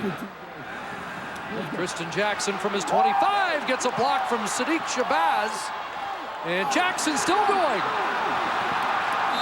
Slowed up, but not brought down. Up to the 43, a return of 17. Yeah. Let their feelings be known on the All-Stars in 2008. Pick your All-Star. Guy with the ball right now is going to get some votes. Kamal Peterson drops the ball. Is that a catch and a fumble? Stampeders are celebrating such, and it is Calgary football. Are we going to get a challenge? Well, I think he had possession, though. He looked like to me, Kamal Peterson caught this football and then turned with it and went to look upfield. Catch, turn, and then the ball came out. And Shannon James with the forced fumble. Boy, he has been all over this football field, and you know what night it is. It's Friday night. It's Friday night. Which means there will be a player on the field tonight that will leave the locker room with a beautiful Movado watch on his wrist. Right now, challenge flag is out at the Eskimo bench. Brandon Smith with the fumble recovery. After the Shannon James hit on Kamal Peterson.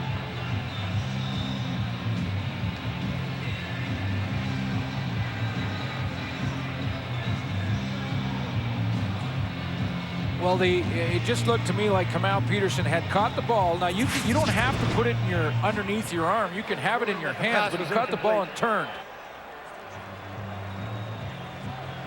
Caught the ball, turned, and took a step up the field, then got hit, then the ball came out.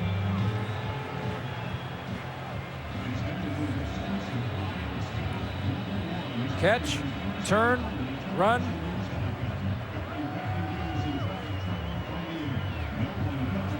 Been pretty consistent with this, the officials, with this ruling, and this was a ruling that was scrutinized in the offseason and in fact tweaked the interpretation of catch or no catch. And tweaked again after the second or third week of the season. I just think the football move by Kamal Peterson to catch it, have possession, and turn up the field will be enough to constitute possession of the football, and then therefore would be a fumble.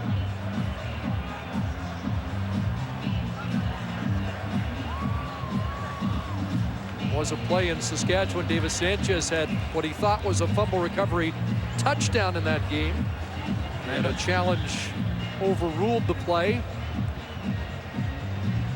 I think Danny Machocha had to throw the flag, but I think you've broken it down well. Let's see if Ken Lazarick sees it the same way you do.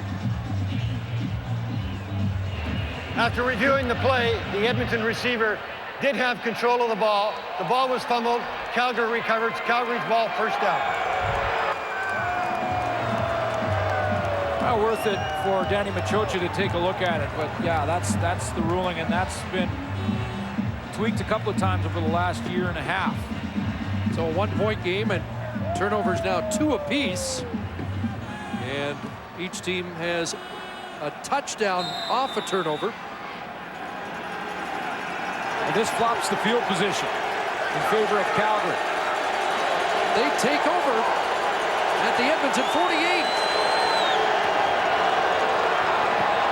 Goes back to pass, throwing downfield, and Rambo can't hang on.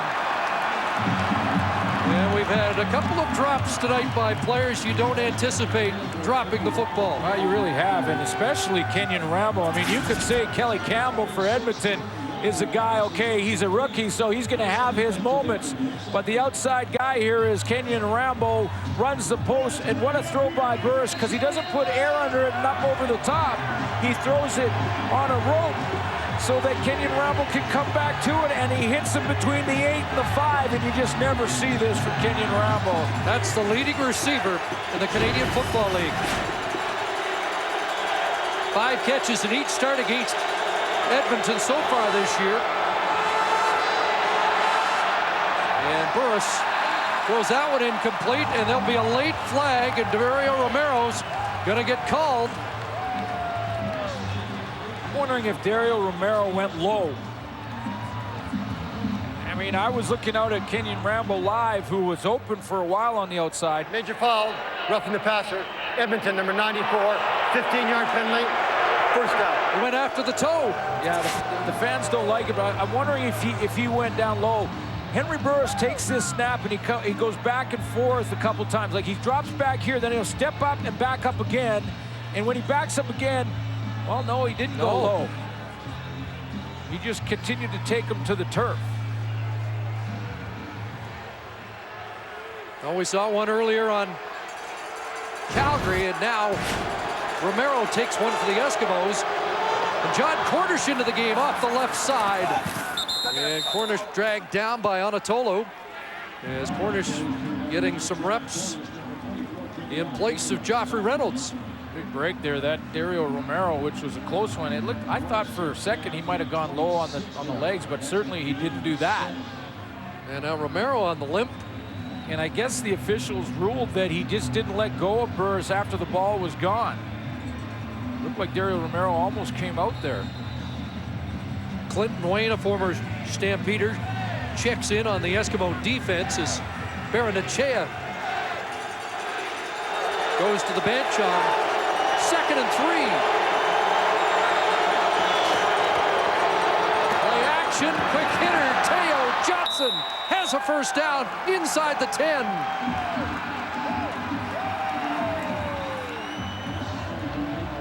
Like that call on 2nd and 3. Well, yeah, and this is a tough catch. This catch across the middle, Teo Johnson knows one thing, that he's going to get hit. And he's going to get hit from Shadiq Shabazz, and he gets hit right in the chin. Holds on, gets 18, and gives Calgary 1st and goal at the 8. 6 receivers out.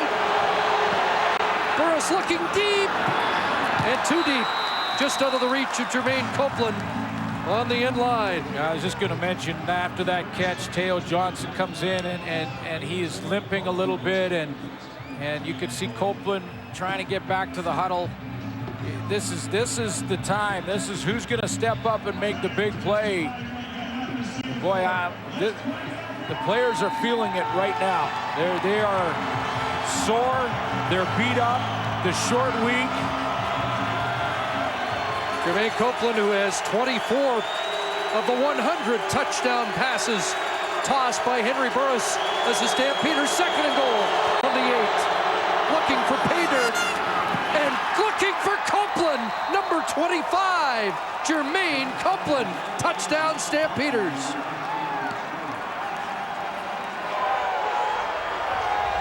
Jermaine Copeland gets back, guts it out, runs a corner route, and catches it on the opposite side of his body. What a tremendous catch. We've talked many times about the great throws, but look at that. Copeland was looking over his left shoulder, had to come back, twist his body, show that control in the air, and catch a high throw, bring it down for a touchdown. Tied for the league lead with 10 last year. Copeland with just his 3rd touchdown catch of 2008, but it's a big one. It gives Calgary an 8-point lead. That's been a good night in the Alberta capital. Stamps trying to salvage one game of this Labor Day week set and the 3-game season series. And Jermaine Copeland's given them an 8-point lead with just under 9.5 minutes to go. That was really Henry Burris' only option down on the goal line on that play. Yeah, we can work that. Yeah. And he came through. Big catch up and over his head, and he pulled it down. DeAngelis with the boot. Tristan Jackson, the return. And taken down just across the 30. Neil Turnovatsky with the stop for the Stamps. I'm going to show you the two principals on this play. There's Copeland right there, and then we got Jason Goss back here in coverage. And I've talked many times about how DBs will protect the inside. Well, Jason Goss takes it to a new level, protecting the inside of the field, and he is 3-4 yards inside of Jermaine Copeland. And why I say he was the only target, look at how Nick Lewis, who is so banged up in this game, came off the ball on that play. He could barely move out there. This is where those players are so tired. Copeland was Henry Burris' only option, and he came through for him. Well, it's a war of attrition, and there's an injured Eskimo, Tristan Jackson. The ankle, a problem again as he is in pain. And we'll take a timeout here at Commonwealth Stadium. Where's light? Who wants a cold one? As if I don't know in this booth. Well, I'll have one. A.J. Harris, 156 yards of offense. The Edmonton Eskimos will need him as this fourth quarter winds down and we have a finish. Henry Burris, couple TD passes, including his 100th as a Stamp. Ricky Ray dishing. Andrew Nowacki the catch.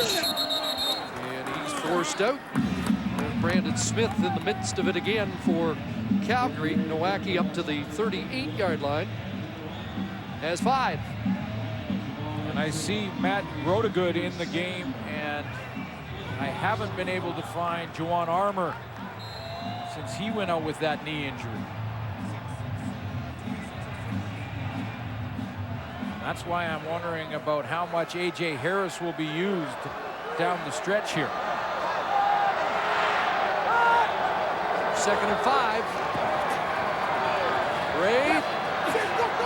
Double clutched, and now dishes it off. Kelly Campbell down the sidelines has a catch. And his second grab of the game gets Edmonton a first down into Calgary territory. Well, a couple of things here. One, Ricky Ray will buy some time and extend the down because everything is covered initially. What he wanted was A.J. Harris under the backfield to the right of your screen. He doesn't have that because it's covered, but he buys some time. And then with the game that Kelly Campbell's having and all the drops, he looked like he just feathered that in. He said, here, I'm going to throw you a nice little easy one.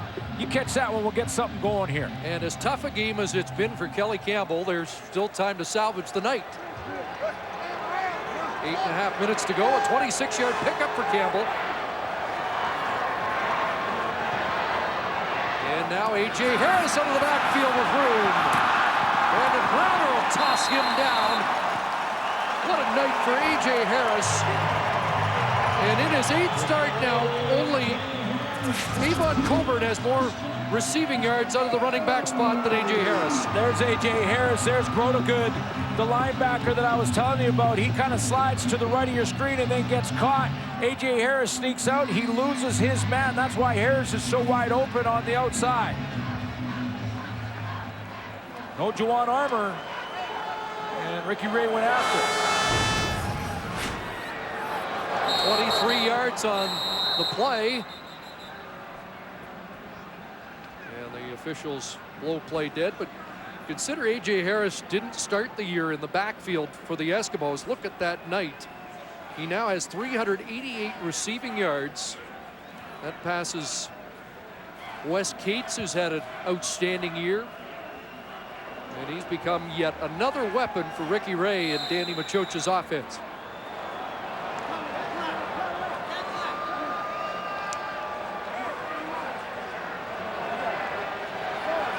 So now we're ready to go out of a double tight end formation. And Ray looking deep. Anybody home? Now underneath, Fred Stamps is open. Stamps cuts it back. And Shannon James, or check that, Dwight Anderson won't let him get any further. And it'll be close to another first down as Ricky Ray gets in territory to perhaps tie Warren Moon on this series. Well, how many steamboats did Ricky Ray have in the pocket there? All kinds of time. Show you the backside angle. No pressure from the Calgary Stampeders. He steps up, looks all the way to his left, bounces back and forth in the pocket, and Stamps came all the way across. One touchdown pass from tying the team record of Warren Moon's. This is A.J. Harris and Julian Battle. bounces him out just inside the 10. And that's where the decline begins. It starts on the D line, moves to the linebackers. That's where that fatigue kicks in first. And then the smaller guys, the defensive backs, running backs like A.J. Harris, it sort of hits them last. Now remember, A.J. Harris was nicked on the Labor Day game, so he may have a little more gas in the tank. He didn't play the full game. 300-yard game for Ricky Ray. Of his 25 completions, 11 into the hands of A.J. Harris in this game. 2nd and 5. Ray looking for 144. No, he'll pull it down. He wants a block, and he's going to get it. Touchdown, Ricky Ray.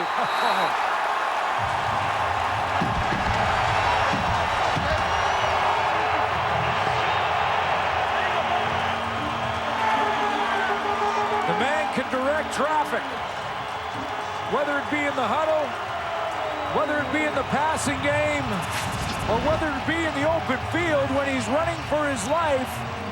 And to be able to direct traffic and tell Calvin McCarty to go ahead and pick up a block, and it's the block he needs to get him in the end zone.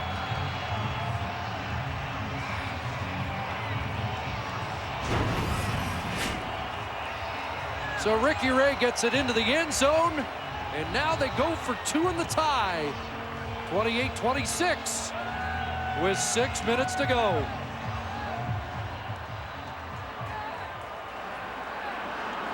Two-back set.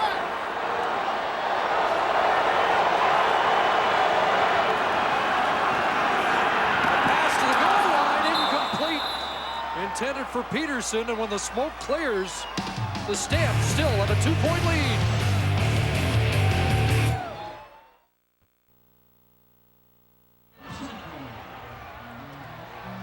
Ricky Ray is directing traffic on the touchdown in the open field. He rolls all the way to his left and has the presence of mind to realize the one guy that can stop him from getting to the end zone, so he directs his running back to go ahead. Now on the 2-point convert, Ricky Ray wants this one back because he had come out Peterson and he just kind of underthrew him here to the outside, and little reaction from Ray after this throw, and you won't see this kind of reaction from Ricky Ray very often. You can see just a little short, because even if Peterson makes that catch, he probably doesn't break the plane with the way the ball was delivered. And Ray knew it. Yeah, and that's about as much emotion as you'll see from Ricky Ray, as he just kind of, he knows it was on him on the 2-point convert.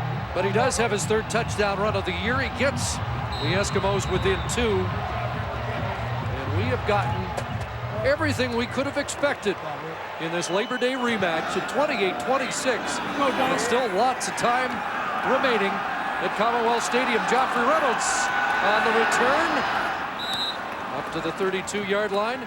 Adrian Baird, one of the first men down, and he's one of the top special teams men in the league this year, was 12 special teams tackles. It's a quiet night for 21. It has been, especially in the second half, and that's what I was going to mention there. He's on that return, but A.J. Harris, important part of the Edmonton offense when this entire team is tired.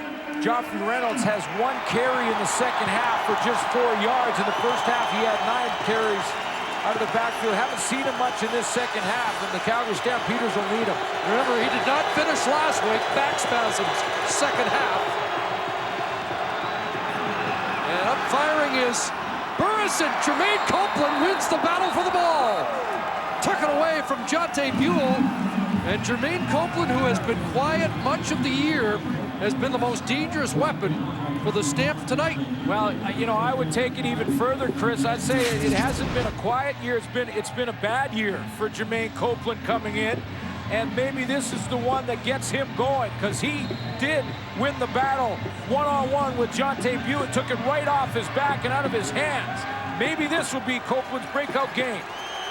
On pace for less than 650 receiving yards on the year.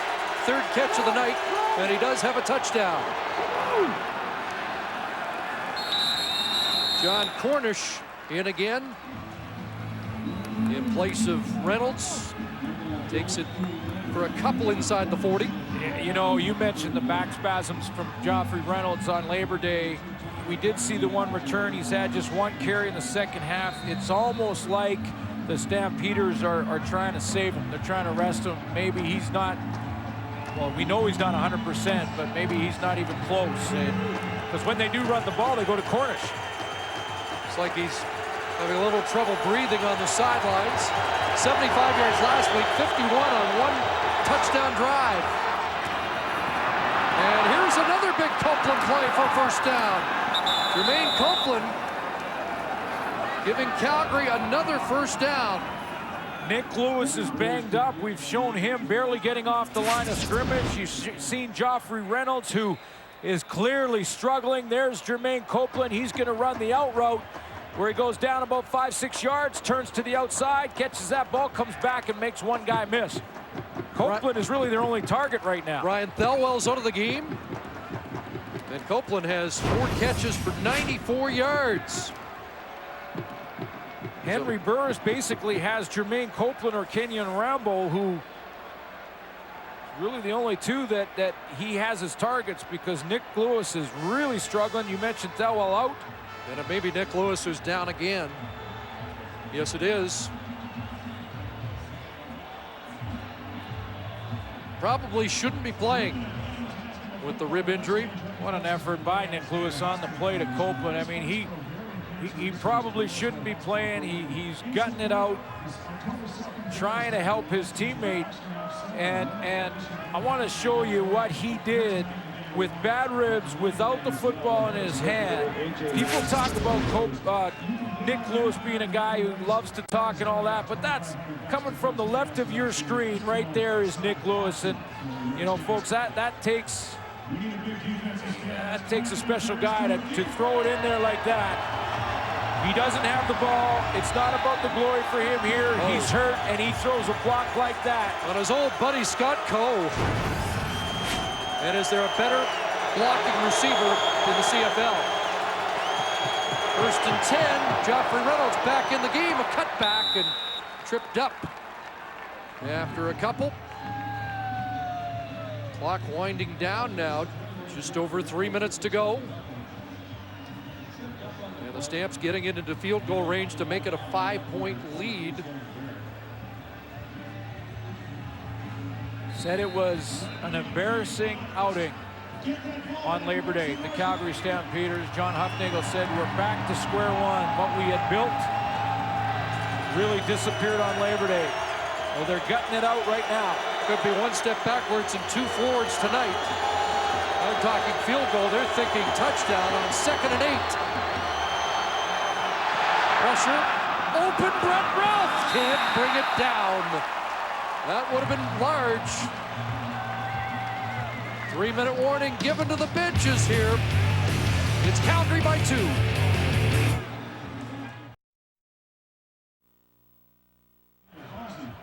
John Hufnagel's crew lost a game at home against Saskatchewan, came back the next week.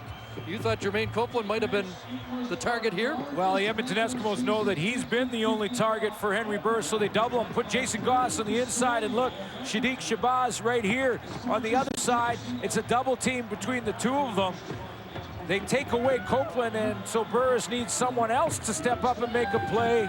And you could tell it's been a short week, because I believe Brett Ralph, if it's not just a 3 or 4 day work week and his legs aren't real tired like I know they are right now, he makes that catch at just a little over his head. So DeAngelis back on to attempt his 14th straight. And to force the Eskimos to need a major score. Ralph the holder from 29 yards out.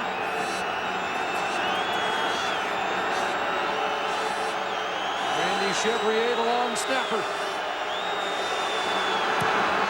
And they work it perfectly and put it through. And it's a 5-point Calgary lead. Sandro's automatic again.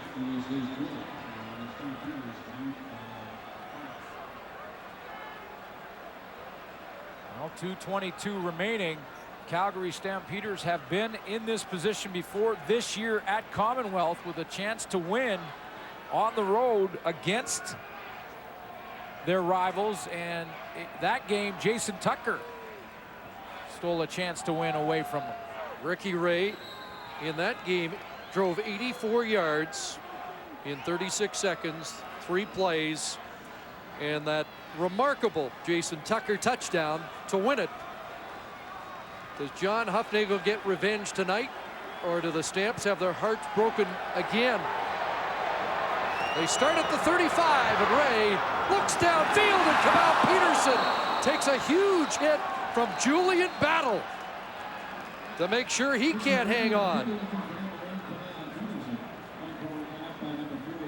Timing there from Julian Battle as the layered route across the middle. Ricky Ray has to put some air on it. It's going to come from the right of your screen, right through the middle. You can see number 8, Kamal Peterson, and you see the air he has to put on it to get it over the linebackers. That gives Julian Battle a chance to get there, and he puts his shoulder right across the head, Kamal Peterson.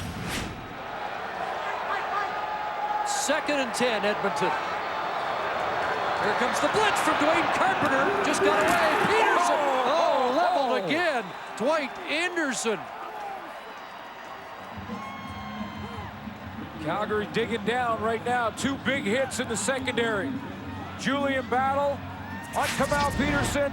Dwight Anderson on Kamal Peterson. That one maybe looked a little bit better than it was, in that Kamal Peterson may have been slipping a little bit as he got hit, but nevertheless, that's a tough 5 yards. That's tough back-to-back plays for number 8 for Edmonton. And on 3rd down, they're going to punt, and trouble. Prefontaine dropped it, and he's dropped all the way back at the 15-yard line. Mike Labinjo with pressure, and Noel Prefontaine may have snuck a peek and dropped the football. It was a low snap, but one that Prefontaine catches 99% of the time. Just a little bit low to his knee, but he catches that, and Prefontaine will tell you that's one of the great athletes as a kicker, but an athletic kicker, and he makes that catch. He'll tell you that was his fault. So now the Stampeders can put it away. 2:06 to go.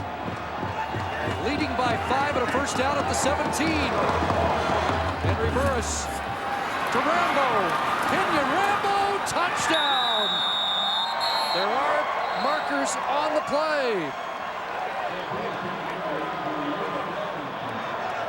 See what the penalty is. The penalty flag came out late in the play. So Rambo, even if it's against Calgary, may get some yardage first before the penalty is assessed if it's against Calgary. Injured Edmonton Eskimo is Jason Goss. He's getting attention while the officials sort out this penalty marker. Well, there was all kinds of collisions right at the point of attack. I know that Nick Lewis, I think, ran into Jason Goss. Jesse Newman was out there as well. Interference. Calgary number 80. 10-yard penalty. Repeat first down. Penalty against Jermaine Copeland. That takes the touchdown off the board. And this game's still in the balance. You know what Copeland did is he blocked Jordan Younger just before Kenyon Rambo had caught the ball. Copeland's allowed to block on a screenplay, but look at number 80 right to the right of your screen there. He's right in the middle of your picture. He puts that block. He starts the block before the catch is made, and you can't, that's interference. You can't block the defensive back before the ball is caught.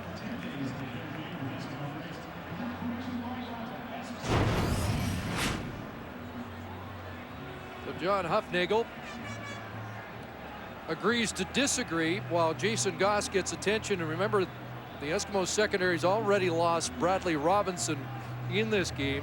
Tristan Jackson hobbled off. He's gone back in. And now they're going to have to make another adjustment in the secondary with Jason Goss down. Let's find out what happened to him. Jesse Newman came out. He was blocking, as was Nick Lewis from the backside, and Jason Goss was in the bottom of the pile. There he is there. Watch follow number 4. He gets pushed down there. Here comes Nick Lewis.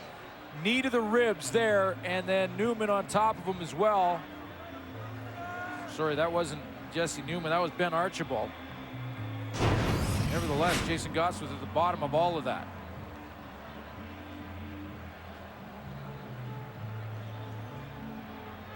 So 1:59 on the clock, and the Eskimos still have life as the touchdown taken off the board by the penalty. Well, but their life runs out here in this game if they can't hold Calgary to a field goal here. Shannon Garrett comes over to confer with Rick Campbell while Goss gets to his feet, as they have to. I would have guessed that Shannon Garrett may have to go back into the secondary, and Scott Coe will take his spot at linebacker.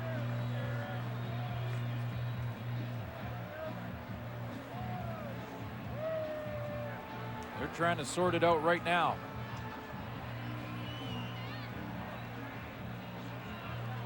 And Goss very gingerly getting off.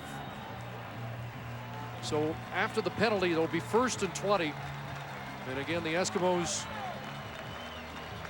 must hold Calgary to no better than a field goal. This is where they have to dig down on defense, the Edmonton Eskimos, and find out who's going to step up and make that play. For the Calgary Stampeders offensively, it's been Jermaine Copeland. He stepped up. Shannon James on defense, huge game for him. The Eskimos haven't swept this Labor Day set since 2004. They haven't won a 3-game sweep of their Alberta rivals since 2002. And the Stamps poised to avoid that here tonight.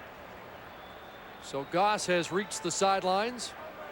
Scott Coe is lined up at safety right now. That's not what we might have expected.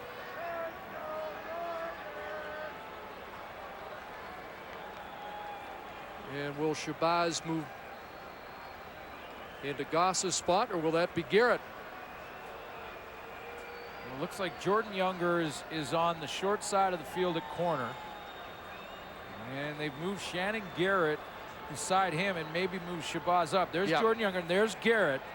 Now the reason they probably are doing this, Sadiq Shabazz moves up because he knows the linebacker spot. He's only played 3 games at safety, so he knows it real well. Scott Coe's relatively new to the team and to the defense. And they could say to him, you stay straight in the middle. Or they could be lining them up like that so that that's what Calgary thinks, and then they'll roll Scott Coe back down and put Sadiq Shabazz right back in the middle. They do know one thing. Shannon Garrett can play halfback. He's played half his career as a defensive back.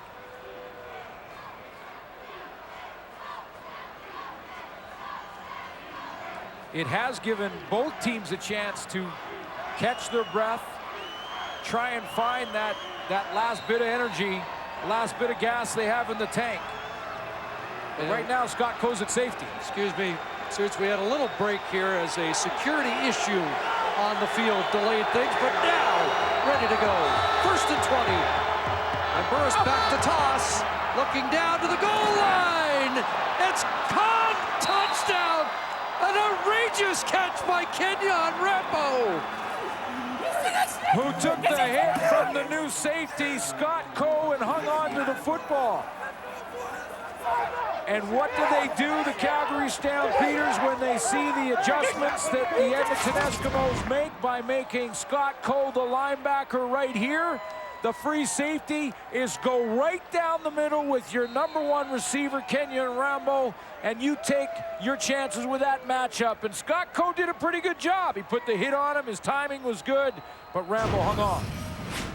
So if at first you don't succeed, they go back to Rambo, and this time no penalties, and the touchdown stays on the board. And the Stampeders are that close to avoiding the sweep against their hated rivals.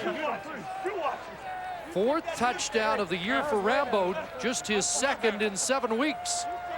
And you know, it's interesting because had Scott Coe stayed right up in the huddle during that long break and not given away the fact that he was the free safety on the play, and he doesn't do a bad job, he really doesn't. His timing is pretty good on the hit, but if he stays up in the huddle, maybe Calgary doesn't notice. Maybe Kenyon Rambo doesn't notice and Henry Burris, because they called a play where they had Nick Lewis over the middle, shorter than Rambo, and they just attacked right where the Edmonton Eskimos had to make the adjustment. The turnovers have been critical in this game. 21 of 38 points for the Stamps off turnovers. That's why you thought maybe Coe was decoying, standing back there in the deep safety spot. Yeah, because he really declared through that whole long break. He stood back there, and then I thought, well, it's almost too obvious when Jason Goss got hurt. It's almost too obvious that Coe would line up at the safety that early and sort of give away the adjustment being made. Maybe they're just trying to disguise it and roll him back down, but they didn't. They left him in the middle. Kenyon Rambo took advantage of it and hung on. After taking the hit from Coe. Don't go to celebrate. You hear the bench right there. I don't know if you heard that. They said, don't go celebrating just yet. There's still 1:52 left. Short kickoff. Bertrand. And Bertrand through the first wave, and Edmonton will have decent field position up at their own 53-yard line. And it's time for the Friday Night Gladiator, brought to you by Castro. More than just oil, it's liquid engineering. You know, honorable mention here to Nick Lewis, who's really gutted it out and done some nice things. But I thought on defense, from the start to the finish, and not just this game, but because these players think of the two games, the Labor Day and the rematch, as really one set, Shannon James has put together back-to-back tremendous games, was all over the field, caused fumbles, had an interception for a touchdown, but he was the man tonight. Eskimos still with time. Pressure underneath. Kamal Peterson the catch, and he has a first down. Forward progress looked like it was about the Calgary 43. And tonight's Gladiator, Shannon James, receives a Movado Series 800 watch. The much coveted. Is it ever? You know, I'll also give a little, you know, A.J. Harris for Edmonton had a good game. There's a catch for Kevin Challenger, the first catch of his CFL career. And Calgary Stampeder property, he came over in the Dimitri Supas deal. And he has his first catch in the CFL. So 90 seconds to go. And the Stamps have not put the W up on the board yet. Well, that guy's pretty good that you're looking at right there, number 15. He's got a few things that he can accomplish in a hurry.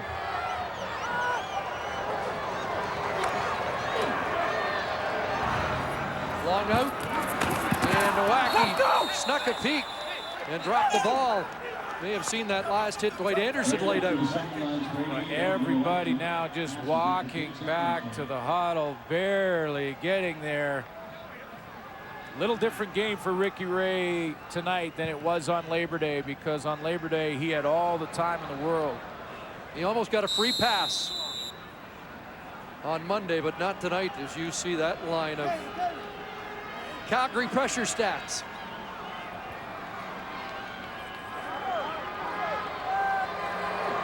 Second and 10.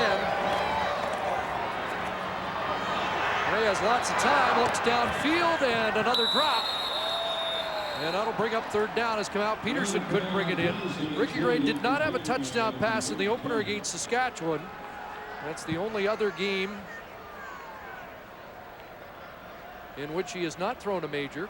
We've seen lots of drops tonight, and I'm going to put it right on the short week. You know, I really can't emphasize enough how tough it is for these players. There's a reason you can play one football game and you need a week to recoup and recover. There's a reason for that you can't play two games in a couple days. This is the one time it happens. The fans love it. We love it, but it is tough on the players. Third and 10. Eskimos trying to stay alive. Big hit on Ray. Pass incomplete, but a late hit charged, or a headshot on Dwayne Carpenter. I don't think he realized he got the call, but that's going to keep this alive. The minute 13 to go. You see John Huffnagel take a anxious look to the clock. Major foul, roughing the passer. Calgary, number 29, 15-yard penalty. First down. The defenders have to be careful with this, and I've seen it before a few times already this year. Go ahead and run it, guys. Watch the hit by Carpenter. He's going to try and knock the ball down first, but then he has his hands up high to try and knock the ball down, and as he continues on to the hit, those arms come right down into the head. So that's roughing the passer because it's a headshot. And it's a first down at the 15. 73 seconds left. Not done yet. Ray in trouble again, and down he goes, and Mike Labinjo has the hat trick, his third sack of the night. Just his fourth of the year. But he's gotten to Ricky Ray on a regular occasion, and now he's slow to get up. He was injured last year, a season-ending injury on Labor Day against Edmonton. Well, he was well blocked initially, but didn't quit. And just is out of gas. And you hope it's not the elbow again. It's been bothering him all year. It was Labor Day last year that he injured his elbow. And it's been bothering him ever since. He wears that special brace on it. And that's what they're looking at now.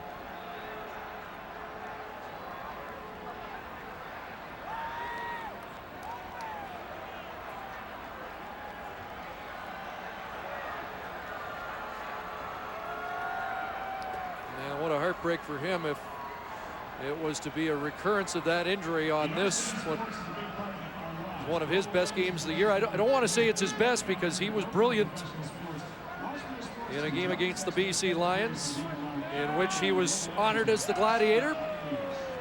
And an honorable mention tonight also. Absolutely. Yeah, and he started the game very well. He played great. In fact, drew a couple of holding calls. Don't end up in the stats, but that's because he was getting it done. Back-to-back sacks on the first series of the game, and now one late. 66 seconds remaining. There's still time in this game. There is. 2nd and 17.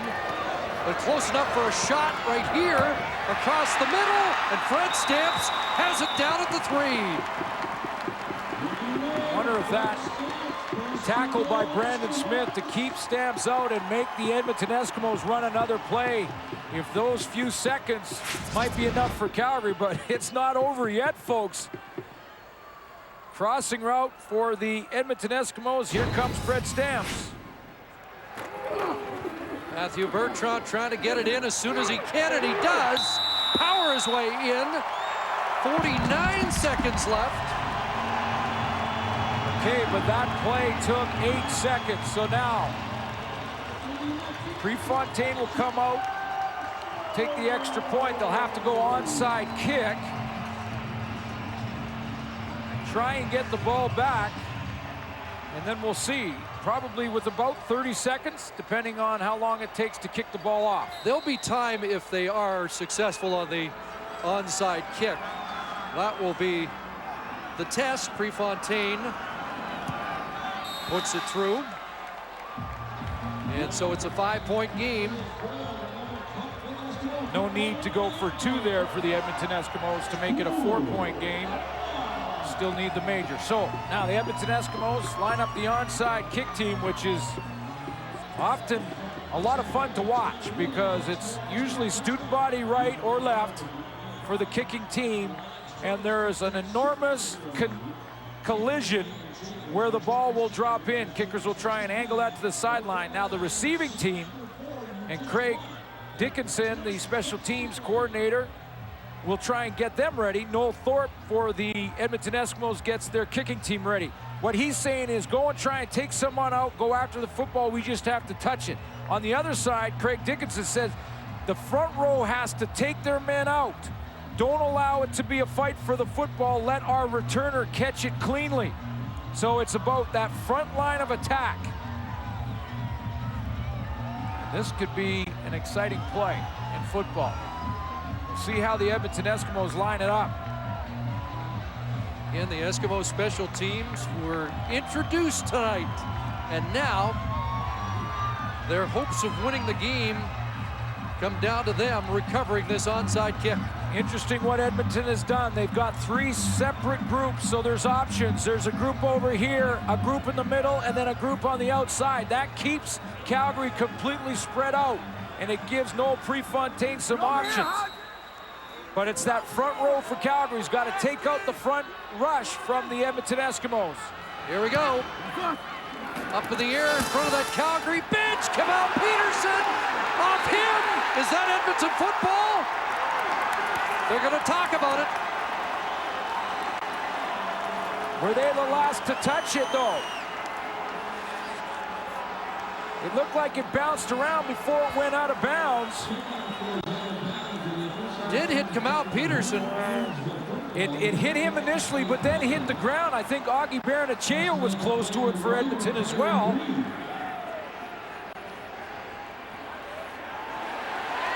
I think the Eskimos have it. It may go to video review. Here's a good look at it. I believe it was Kamal Peterson the first to touch. Up against Copeland. They go together. Now, Kamal Peterson, it bounced off his chest against Jermaine Copeland. Now it's on the ground. There's Baranachea. Does he get it before it goes out of bounds there? See, Copeland was arguing that it hit him off the shoulder pads. Will be reviewed. And they're going to review it. I'm not sure either if Copeland's hand inside of Kamal Peterson touched it before it went out, and then it would be whether or not Augie Baranachea hits it before it goes out on the stripe.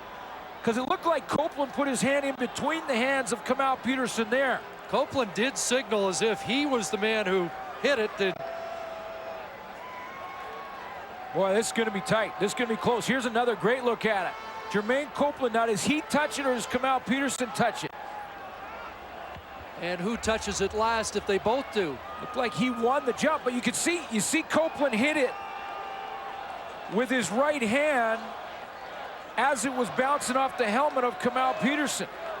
Now, did Baranachea touch it after that?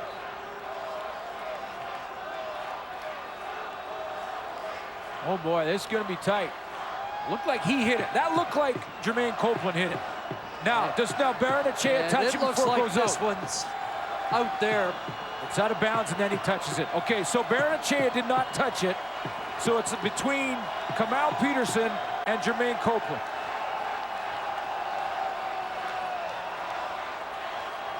And this is going to be one of the toughest reviews all year. You're right. That's a tough one. Both players selling it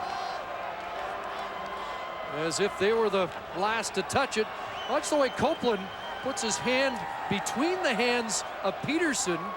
Look at the right hand of Copeland. See how he hits it with his right hand?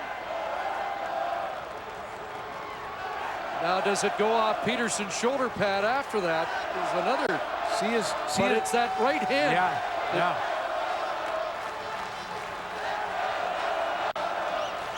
Man, this couldn't get tougher. Tell you what, Jermaine Copeland's had his best game of the year. And if the Edmonton Eskimos win this, if Kamal Peterson wins this, they have 46 seconds. Yes, time is no longer an issue. We are being told that the ruling on the field was Calgary football.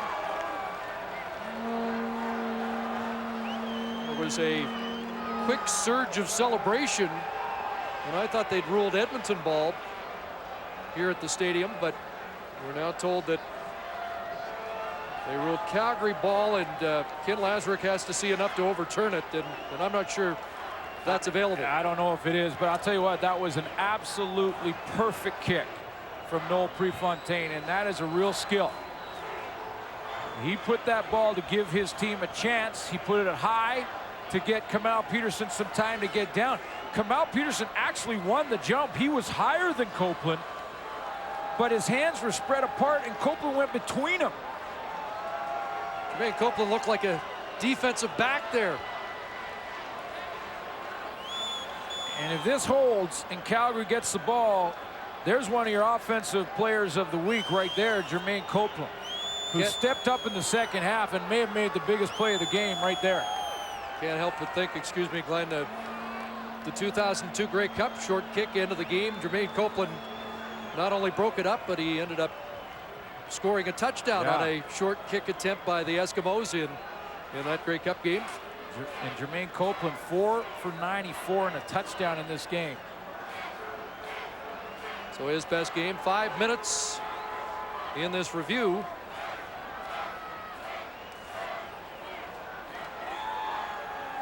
And will it go right down to the wire, or have the Stampeders all but locked up their 6th win of the year and created another second-place tie in the CFL West? Well, you know what? I understand. I know that this is going to be a tough one. This is probably their toughest challenge. I just read Kyle Peterson's lips, and he's telling Mike Kelly, "I know I hit it." Now, that's his story. He's sticking to it. Let's see what Ken Lazarick thinks.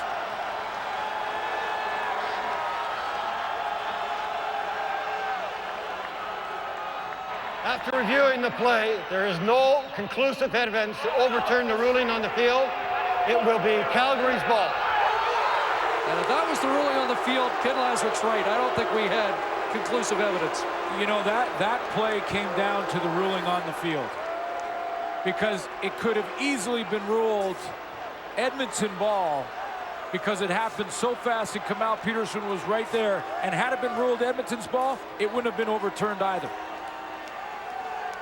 That one came down to the ruling, and there wasn't conclusive evidence to overturn it. So the Stampeders, 46 clicks away.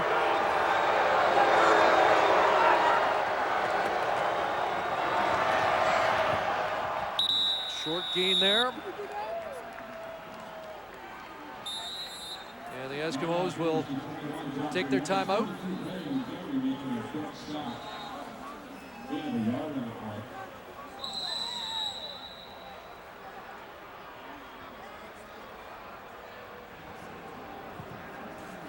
Danny Machocha may get the football back again after that timeout, but the difference in field position is enormous.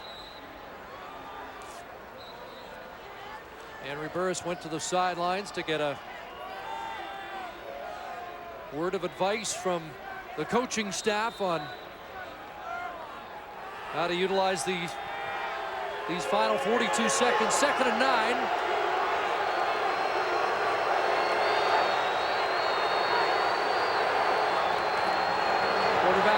Draw on the bad foot, and he lunged ahead, and he may have it. Well, the play that no one would have anticipated with the bad foot from Henry Burris, and what's forward progress? Oh, great call. That's a tremendous call because it's a safe play. John Hufnagel talked to Burris before it. It is the element of surprise, Chris, as you mentioned, because of his foot, because he hasn't run all game. And there is no exchange to a running back. No throw to a receiver that could end up in an incompletion or it could end up worse, an interception. A tremendous call by John Hufnagel. His first run of the game, and that has John Hufnagel discarding the headset and getting ready to celebrate. There was a flag as the Eskimo bench had too much to say to the official. I would like to say, though, that congratulations to both these teams in this game, because I always marvel watching this rematch, and basically 4 days after they went at it on Labor Day in what is the most intense game of the regular season. Objection to conduct, Edmonton bench. That penalty is declined. First down, Calgary. Was a first down run by Henry Burris, and Danny Machocha's team will be the last home squad in 2008 to suffer a defeat. But both these teams put on a great show tonight. We saw a few more drops than we've normally seen from receivers, but they put on a show tonight with just 4 days rest from Labor Day. Well, it can be a wacky game. Henry Burris trying to run out the clock now, and there might still be a debate or two down there.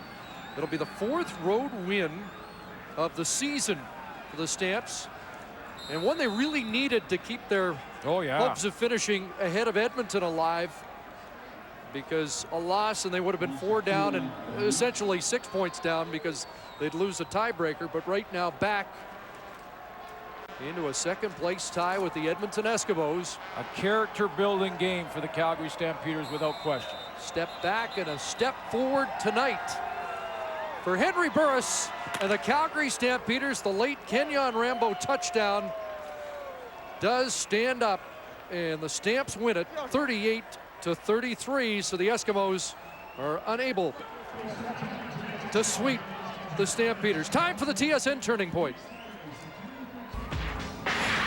Well, for that turning point, let's go way, way back after the Calgary Stampeders, after losing on Labor Day, fumbled their first snap that turned into an Edmonton touchdown. On the very next season, they got a drive going. Cornish in the running game. Nick Lewis caught a catch.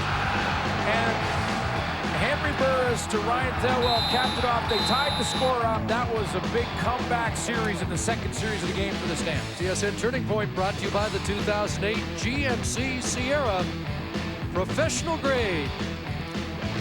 Well, the Eskimos won in Calgary, but the Stamps come right back to Commonwealth Stadium and prevail 38-33, and both teams tied for second in the CFL West at 6-4. So long from Commonwealth.